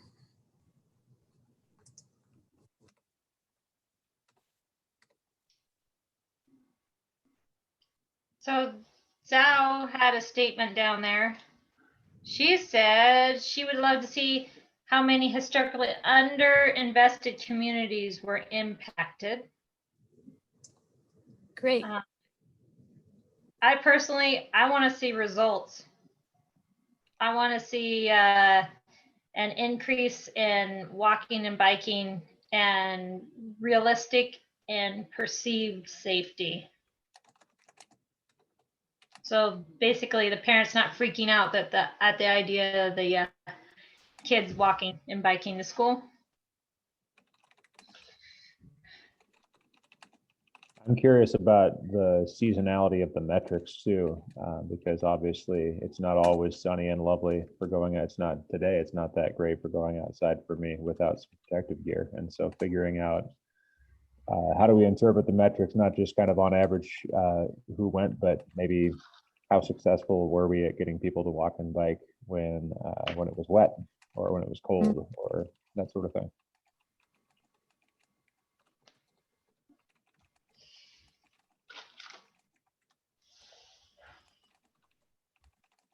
We've got another one from Zhao. How communities of color, youth of color, LGBTQIA youth are impacted, involved, and how they are perceiving safety. Great. That might be like a. Go ahead.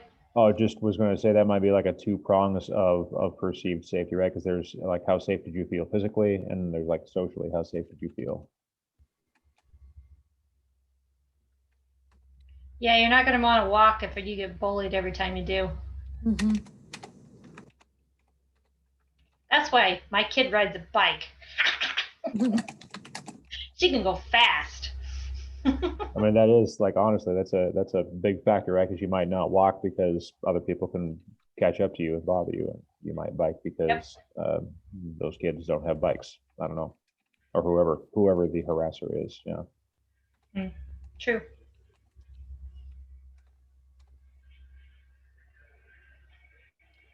Any thoughts on the infrastructure question that Heidi brought up that we got kind of a couple of different ideas about in the homework was like, yes, we should score infrastructure, meaning that we should prioritize grantees that are also building infrastructure projects, or no, we can separate those two out. Like we don't need to provide additional scoring for infrastructure. We can encourage it in other ways. Any thoughts on scoring connection with infrastructure improvements? I really like the connection between the infrastructure and the instruction, because you build it and they might not be using it correctly, or people may not be realizing that it is much safer, whatever happened. So I think putting them together, and I believe you had some research that indicated that it was much more successful if you paired the two, in which case breaking that out would be going the wrong way. And I'm not very familiar with kind of the methods of instruction, but just thinking about for those who don't have the infrastructure, is the education that much more valuable if they do walk, or I don't know. That's sort of the yin and the yang, or the two different sides of it. Is just like, do we really want to just spread the resources out? Like, should we disadvantage communities that don't have the resources to do any infrastructure improvement by also disadvantaging them to not do any education? Has anybody screen? Oh, too late to screen cap. No. Oh, now you're back. We missed your spiel. I'm sure it was wonderful. Saying that those two things are often things that are hard to say. Like, we know that things are better when they happen together, but disadvantaging a community because they're not doing infrastructure improvements because maybe they can't afford it or for other reasons, and not giving them a grant. Also, that's sort of like, it's kind of like a double whammy. Like, you don't get anything because you're not doing infrastructure. So that's kind of the balance. It was like 10 points or something, I believe. So it made the connection, but there might be other ways to make that connection that's not points driven. Such as what? Well, or we could say like if you're a small community or if you are a low income community, then you don't get dinged for not doing infrastructure. Maybe we could tie the infrastructure funding more to the education funding, and so do the flip of it, which is like if you're doing education programming, you're more likely to get infrastructure dollars. But we kind of did that by, we just require people now to do education programming, like a minimum amount. So I don't have any ideas actually of how to do it, but there maybe we would come up with something. What do you think, Brock? Wish I had the answer. I feel like maybe obviously we want both things to happen, right? And so I guess which one would be more weighted if we're using a weighted system? Probably, like I was saying, the infrastructure, if it's there, we do want people to know how to use it. So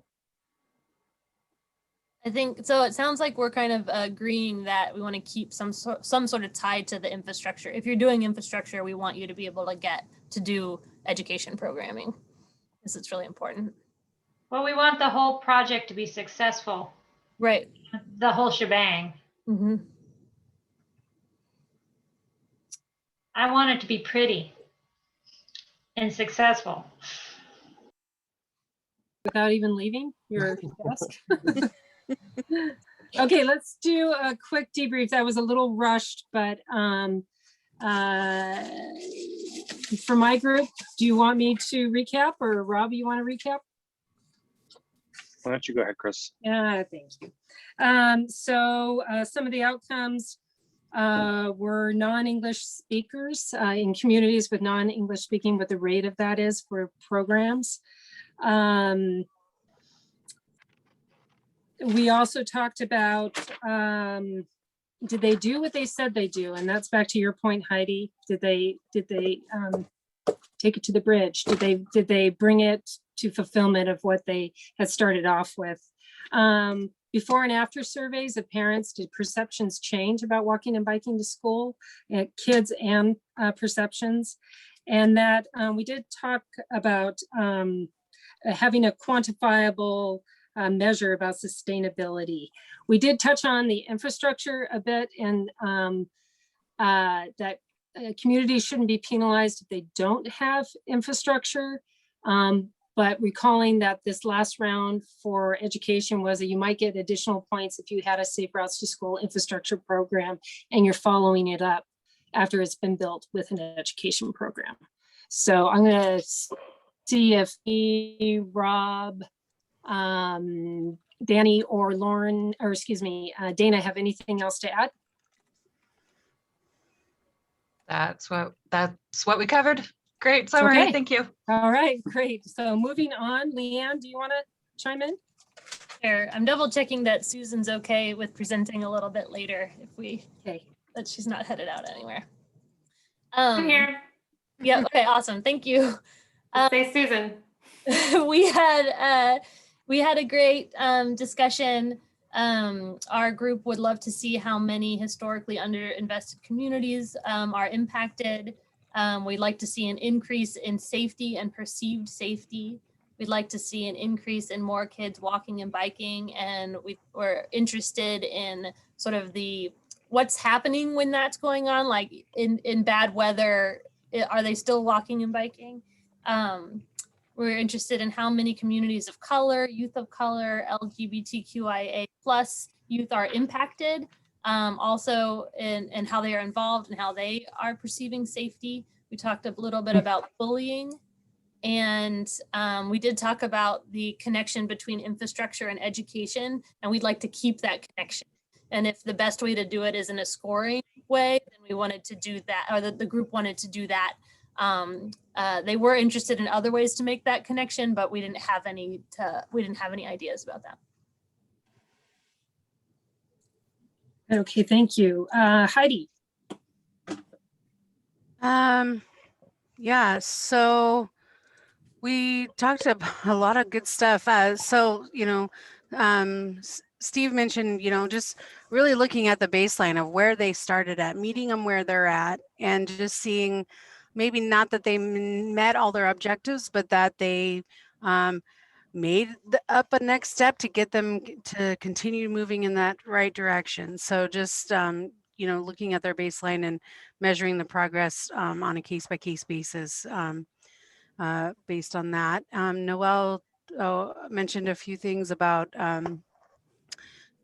how are we reaching the students that we're trying to reach, and how did we do that?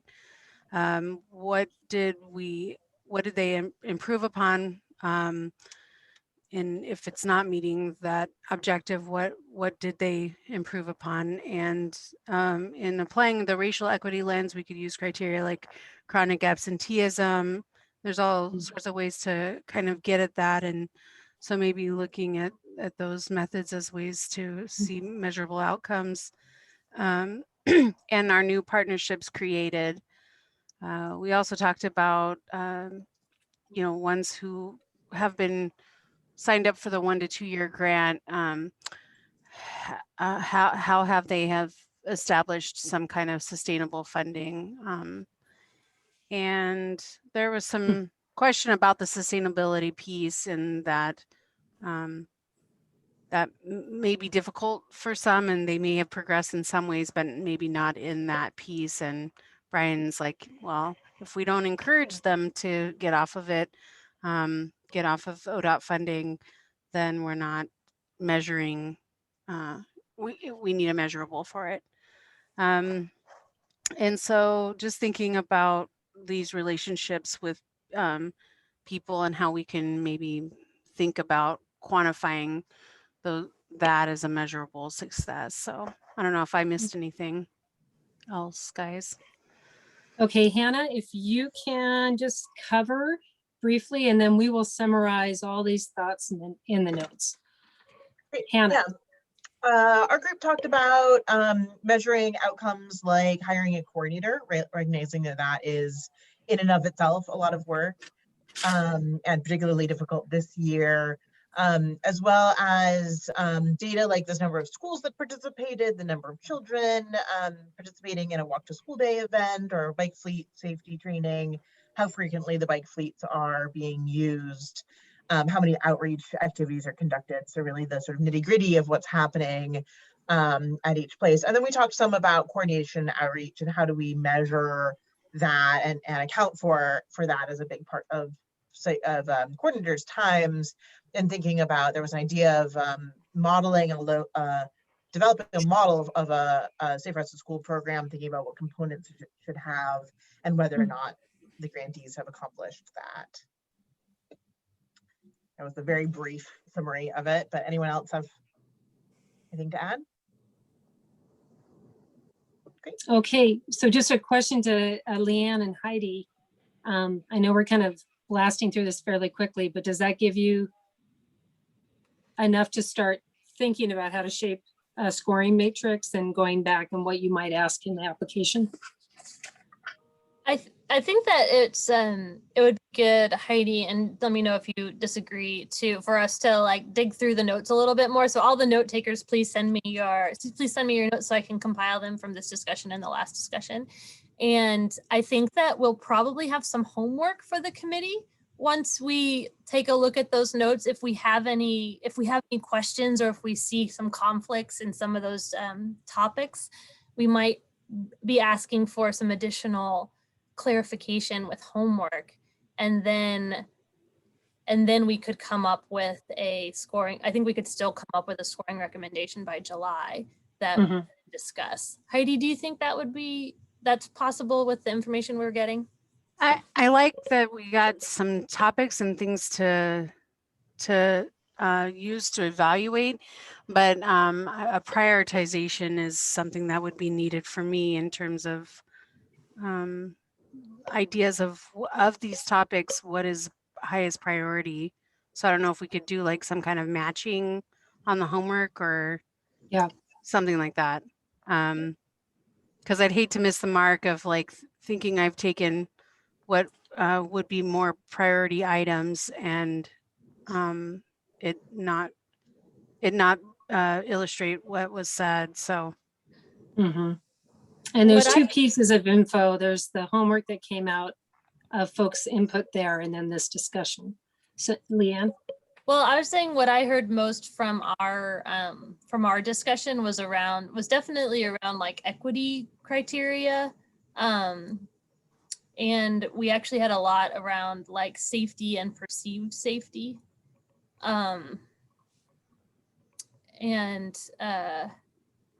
So those seem to be two kind of more of the important outcomes, which has kind of been across the board. I mean, like addressing disadvantaged communities and how that relates to safety has kind of been across the board from this committee since the beginning. So, but that's kind of like some of the more important topics that rose to the top with our group, and some of the ways that we scored in the last education round. Like those are the things that we scored the most heavily. We might be able to have a jumping off point from the last round for priority. Okay. What I was kind of hearing, but I don't know for sure. That's why I want to go through the notes. And then if we have any questions, we could maybe reach back out and ask for some additional input. Great. I did want to just highlight, Luis, you had a question about the Transportation Safety Division's move. We are going to get to that, but after Susan's presentation and Hannah's presentation, so before we close up, we will do that. So next steps are going to be reviewing and then coming back to the committee with homework on, this is what we heard in terms of prioritizing based on the homework that we received as well as this discussion, right? Yeah, any questions, or did I get that wrong? I felt like I just kind of like tried to synthesize things in a way, and I just want to make sure that I didn't lose anything that folks are like, oh, Leanne just was way off base. And I know Susan's getting tea, so she might not be. Oh, okay. I think there's a sustainability came up. Sustainability also came up, so the longevity of the program and circling back, did people say what they plan to do? Oh, yep. Mm-hmm. Yeah, that's another great theme. Okay, Susan's on. Hi, Susan. Man, you guys move through a lot of stuff in your meetings. Screen share. Okay, I will try to take something also very meaty and shove it into 5 minutes so you guys can keep moving on. Okay, so again, my name is Susan Pikeman. I am the Strategic Investments Manager in the Public Transportation Division. So in my group includes Leanne Ferguson, Safe Routes to School Program Manager, and also Jessica Horning, who's the Pedestrian Bicycle Program Manager, and that's relevant for this presentation because you'll see talking about money for the their subject areas. Next slide. So I'm talking about the 24 to 27 step. It sounds like a real long ways away, but in transportation funding world, it actually feels like it's about a week from now.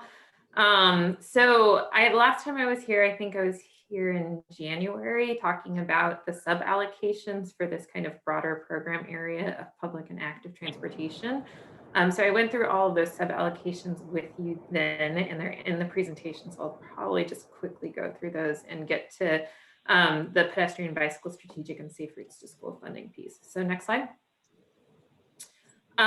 So the pedestrian bicycle strategic is $45 million of federal funds that is allocated for the state system.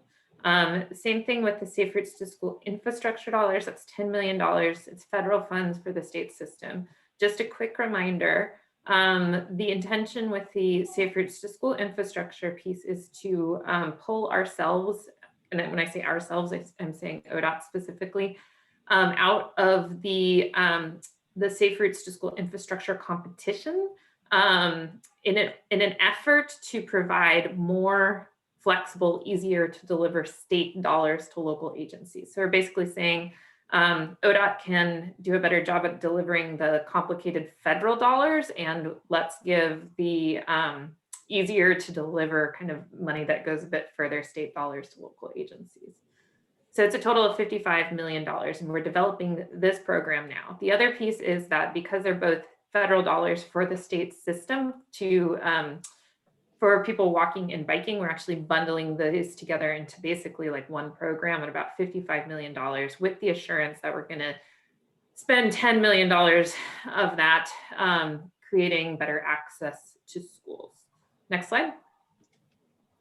So I'm going to pass over this. This is our transit funding. It's very, very important, but we're short on time. Next slide. So I wanted to talk about some of the infrastructure projects to make sure that we're on the same page of what we're talking about. The infrastructure, we're talking about sidewalks, bike facilities, including buffered and physically protected, pedestrian crossings. That's a really huge focus that we're looking at with this funds, and multi-use path crossings. Also, because they're federal dollars, we can use them for off-street paths, kind of with the focus if they're parallel to an ODOT facility or support essentially kind of movement along an ODOT facility for people walking and biking. And additionally, illumination, definitely in the focus and illumination on how that is so important for pedestrian safety. Next slide. So how are we planning on spending the funds? We're developing this program now, we're working on the policy, and we are also in the process of identifying essentially 150% list to get kind of to get out to our regions for them to do like scoping and really kind of do that project refinement piece. So the strategy and the policy essentially are to utilize something that's called our active transportation needs inventory. So this is a data management system that we finalized really recently in March that basically goes through a prioritization effort. And I've got a couple quick slides on this to say on the state system, these are the locations with our highest need. And so we have developed a policy decision to basically hit worst first, because although it is $55 million, that goes real quickly on the state system. Then because we're trying to make the money go as far as we can, we're identifying leverage projects to basically like combine projects together. This means that we're looking at what the other programs within ODOT, like we've got a pavement program, we have a bridge program, we also have an ADA, American with Disabilities Act program that focuses on curb ramps, and in ARTS, which is an all roads transportation safety program, focuses on safety. And we're looking at their projects because they're more developed programs. They have kind of really robust priority lists and things like that. We're looking at those programs and then saying, okay, do any of these programs have projects that line up to high priority locations on the ATNI? If so, if there's a curb ramp in kind of the top 1% or top 5% location on the ATNI, can we add bulb outs, sidewalks, bike lanes, crossings? Like how can we leverage that curb ramp to take advantage of like all of the other administrative costs and like the construction costs that require getting, you know, a construction team out there in order to make the money go further. So then we're saying, okay, what we can't leverage, we're developing standalone opportunities. And one of the ways we are doing that is with, we're taking previous Safe Routes to School applications as kind of those standalone projects. And then also we're looking at the top 5% of the active transportation ATNI locations. This is our strategy that we're working on in Region 1, most predominantly. They didn't have a list of projects for us to leverage specifically. And so we're saying, okay, so let's focus on the highest need corridors. Let's focus on crossings and access to transit at the highest need locations and things like that. So that's kind of our strategy for our Region 1 area. And then we just want to make sure that all of our projects that all the locations for projects that we're selecting are in that like top 20%, I say here, but really it's top 5, top 7, top 10 at kind of the furthest. Next slide. So I'm talking a lot about the ATNI. Again, I mentioned it's the management system that informs our investments. This is a quick little map that shows you kind of like, here's the state system, here's our bottom third, here's our top third, here's our middle third. And this is our guiding, kind of our guiding data for how we're selecting the projects. Next slide. In the ATNI, there's a ton. It's not just like, is there a facility or is there not a facility? We take a lot of data into consideration, such as crash history, the level of traffic stress, whether access to transit and essential destination fills a gap, health, tourism, economy, needs identified in the local plan, existing presence, and condition of a facility. Next slide. This is a key piece. We take that information, then we prioritize it. I'd like to, as you guys are kind of entrenched in prioritization through criteria, we have prioritized safety and equity using a transportation disadvantaged communities kind of a look, which has also a significant amount of data coming into it. And so those are kind of our two highest weightings for prioritization. Next slide. So our engagement, so our public involvement. There is definitely a spectrum, for public engagement. And because this is a new program, we're on a tight timeline, we've really had to kind of take a look at what is feasible in the time commitment that we have. And so with the ped bike, strategic, and safe routes to school, we're really looking kind of on the inform and consult on that spectrum, looking, really doing our best for transparency in the project selection process, using that data-driven strategy with the active transportation needs inventory. We're working on our communications plan with the website updates with, an FAQ and a program background. And then we are doing the best we can in terms of presentations at kind of already existing tables. Our consult kind of strategy is we'll be developing an online open house with kind of the 125%, 150% lists. And for people who are not kind of familiar with that term, it just means that like you have a certain amount of money, and you'll identify kind of your highest need priority projects, but you'll do it like not at just, you're not just going to do it at $55 million. You're going to do it at more than $55 million because things inevitably happen.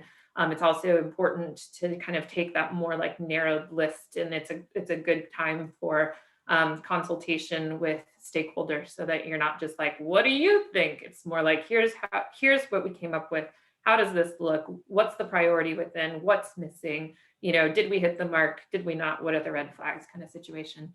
And then we'll be developing an online open house for those 150% lists and kind of that July, August timeframe, with discussions with the area commissions on transportation and the advisory committees such as yourselves in that July, September timeframe. So I will be back is basically what I'm saying. All right, that's what I got.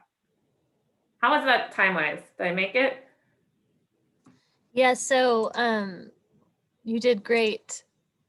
And I wanted to mention that Hannah had mentioned that she could be available at the next meeting, so we could bump the next update to our July meeting, which was the strategic needs assessment, which I think would be fine. That it's not information that we need to know today. So Heidi, are you okay with that? I think that way we wouldn't have to like rush to the end of this meeting. I think we can bump that topic if folks are okay. Did anyone on the committee really were like, I'm here for that presentation? We need to have it. Great. Okay, it's more informative, so I was thinking you all would be okay with it. So so let's move on, or let's pause for a second and see if there are any questions for Susan. Looks like Rob has something.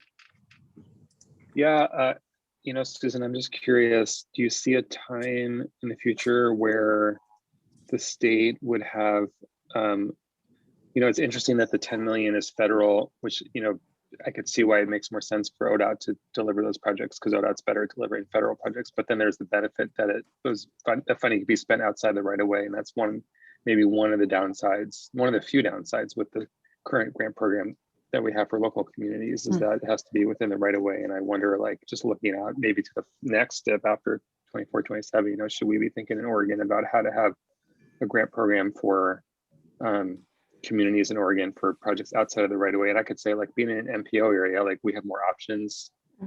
But for smaller communities outside of MPOs, I guess community paths is something that could potentially fund some safer to school. It depends. I don't know how well they would compete, but just something to think about. No, it's an excellent point. And Rob, you know, you're always on point. Always have good suggestions. It's an excellent point. And we do know that the, you know, off street, you know, facilities are some of the highest quality, highest demand pieces. Are also expensive and really challenging at times to deliver. We did create the Community Paths program in the 21 to 24 step to address that. And then we increased it from the allocation from 21 to 24 was 6 million, and we increased it to 36 million for 24, 27 to really address a lot of that demand. We haven't dug into, we have the discretion over the policy for that fund, and we haven't dug into it yet because we've been focusing on standing up the ped bike strategic funds. But when we do, definitely take that comment into consideration. We should have a conversation again at the advisor, here at the SRAC, but I would like to expand kind of the focus on that on that fund to like projects with high level protection, you know, so not just like your standard, you know, it's not just money for a community to do a standard bike lane, but if a community is like really raising the bar, like I don't think it should be limited specifically to an off-system facility. It's more of kind of like, how do we define a really high quality like infrastructure project that, and then use this fund to incentivize that. So I think that safe routes to school and access for students could really be, you know, kind of beefed up in that criteria too. But that's just my opinion right now.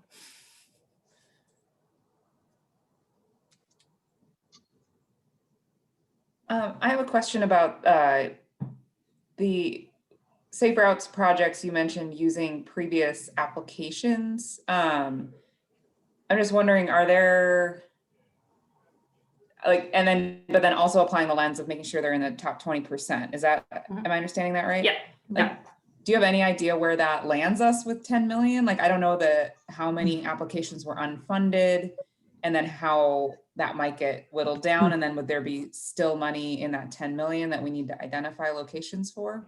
I'm gonna kick that one to laugh. Yeah, we've been living, eating, drinking, and breathing like 3 weeks or longer. So it's about $23 million right now, and that's not, and those are just all the applications that have potential for moving forward. We looked at ODOT applications as well as we looked at all of the plans that Alta has helped communities create through the project identification program, and pulled ODOT projects out of those plans as well. So that was sort of the world of projects that we were looking at, and narrowed those down to things that have already been built or a couple of other reasons. And right now we're at about $23 million. So I think we'll hit that 10 million pretty easily. And it's a minimum, so there might be there might be more Safe Routes projects that get funded through that program. And Susan and Jessica Horning have been like working overtime, helping getting this program set up. So I'm pretty excited about it. That's great, thank you. And just as another kind of side comment, we haven't had the levels of funding or the opportunity to really like kind of develop programs or develop projects in the way that we are right now, and kind of get and we haven't had the data management system to do the prioritization. And so they're looking, you know, it's hard to read tea leaves, but just kind of the way that transportation funding is getting focused, I think it's going to bode well for people walking and biking in the future for sure. And I think one of our strategies is going to be to really start building that pipeline, just in this way that our project identification program helps build the pipeline for our competitive local grant program. ODOT will be working to help build the pipeline for the state system as well, because we haven't really had that prioritized list yet. And so this is a great incentive to start building that so that we're ready. Okay, one more tiny little comment and then I will relinquish my megaphone.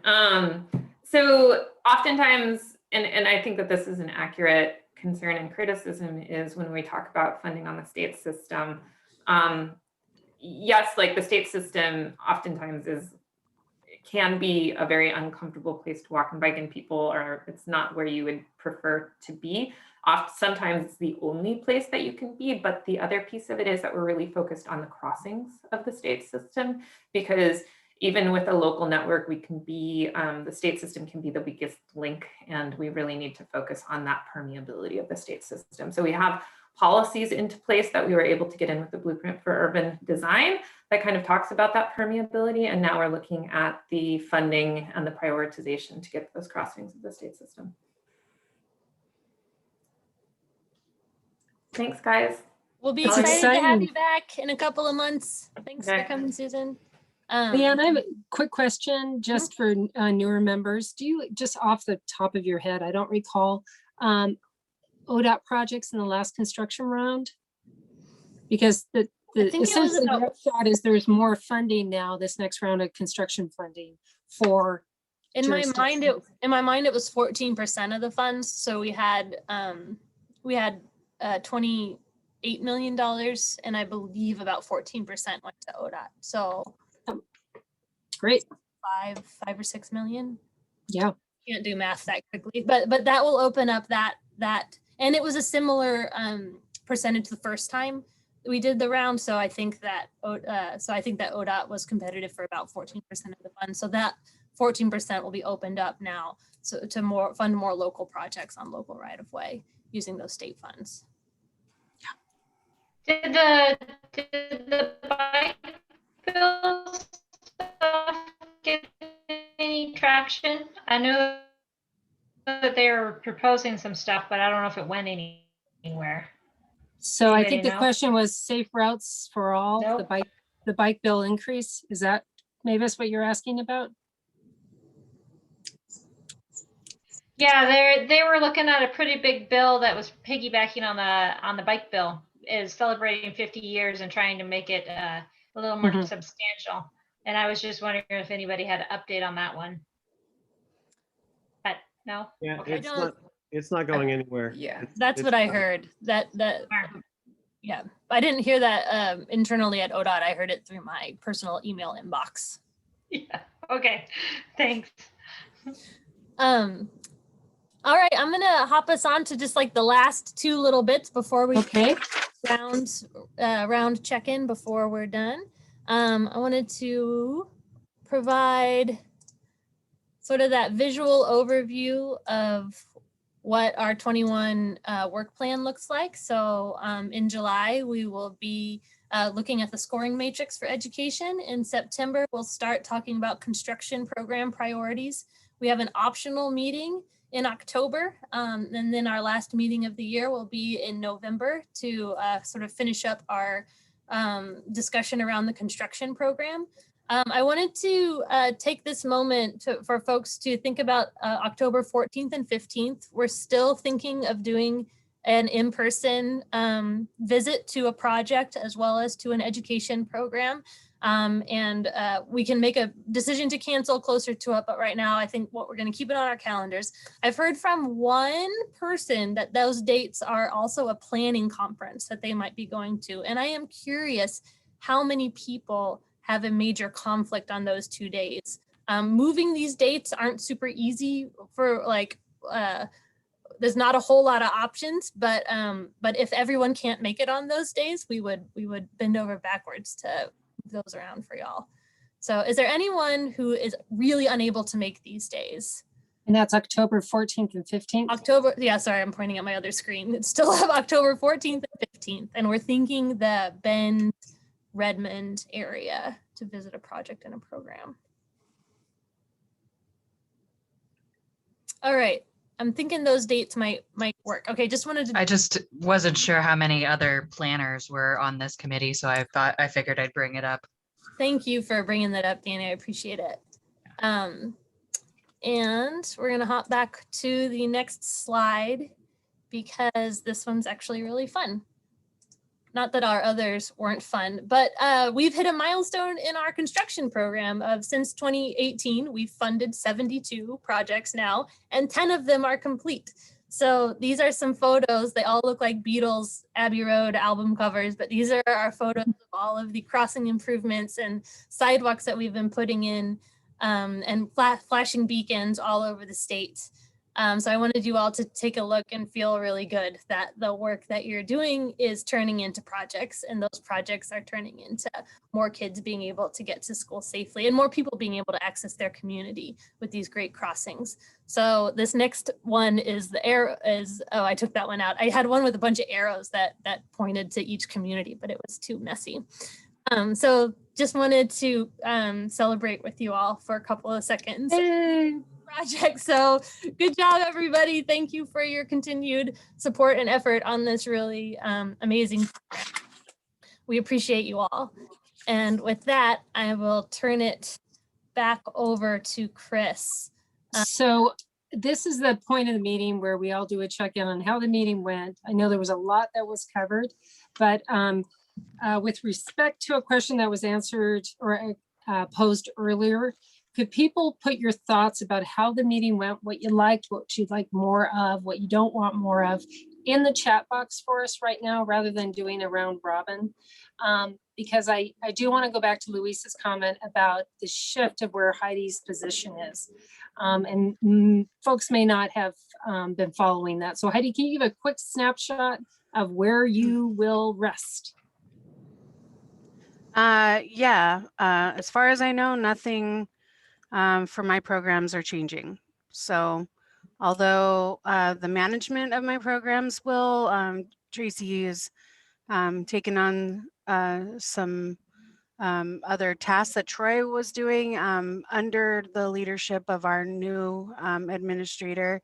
And so Tracy may be my direct supervisor, but she may not. It just kind of depends on the hiring of the operations manager and where they decide that. But as far as my programs and what I do, as far as I know, everything's the same. And I'm actually going to be in the same office and just doing my thing. So it's more of an upper level thing than it is for me at this point. So well, this is Luis. I'd like to give you more staff. I would love more staff. I would love that. And thank you for that, Luis. I appreciate it. The good news is in talking with our new administrator, there may be some ways to leverage more support staff for program managers through the DMV. So there's opportunities for maybe some leveraging of that. So that's a good thing. Good luck. Thank you. And can you say a bit more about just leveraging education if it's in the DMV? Do you see, like, is there a potential to have more outreach through that process? Yes, I think for both Safe Routes and the Bike Ped Safety Program, you know, with the Bike Ped Safety Program, we have the Oregon Friendly Driver Program that could be integrated a lot more into DMV services, and so much education materials out there that can be better utilized through the DMV field offices. And yeah, I see some great avenues for the education pieces, especially with Safe Routes, and maybe getting information out to parents and road users, other, you know, people driving. So I think this will be, if anything, another outlet for me in working my magic. That's great. Thank you. All right. It is 4 p.m. right on the dot. Are there any final questions, or Rob, would you like to close the meeting? Sure. Yeah, it seems like people really like the breakout groups, and it's just a nice way for us to have a little more intimate conversations. So really appreciate the staff setting that up, and Tammy working her magic. So thanks for that. And it just seems like there's a lot of good things happening. So I'm looking forward to October and seeing some projects on the ground. But thank you for sharing that slide, Leanne. Would love to see more like that in future meetings. So I hope everyone has a good next couple of months, and we'll all see each other in July. Thank you, everyone, for all your work. We appreciate it. And to the subcommittee on guiding principles, thank you for all that great work. That was Yes, awesome. thank you very much. And thank you also, Tammy. I think I even forgot to introduce Tammy earlier on. Tammy Wheel is our magic behind the scenes. Yes, she's a wizard. She's the wizard. Thanks, Tammy. Thanks, everyone. Thank you. Stay safe. Okay, bye, everybody. See you Bye. later. Bye-bye.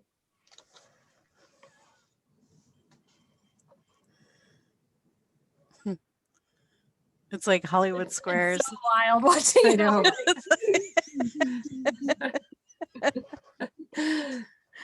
Okay. So Leanne and Heidi, if we can do a quick debrief, that would be great. Awesome. All right. Okay. All right. Everybody's out. Wow. We ran long, you guys, but you know what? You know what though? We covered so much. Oh my gosh. You know what I realized too? That the last meeting that we had about priorities was a 6-hour meeting. It was a 6 hour. It was terrible. I don't even remember that. It wasn't online because that was before online, but specifically that we were like, this is the big meeting, and we had lunch, and it just like we spent so much time on it because why aren't we we're not getting it? I don't think I think you got some good stuff. I really do. we did too. But it was like, I was like, how was it so easy before? And it's like we had a 6-hour meeting just on that topic is what I and then we drank beer afterwards. So any comments or questions or concerns? I really like Brock. I think that's I think he's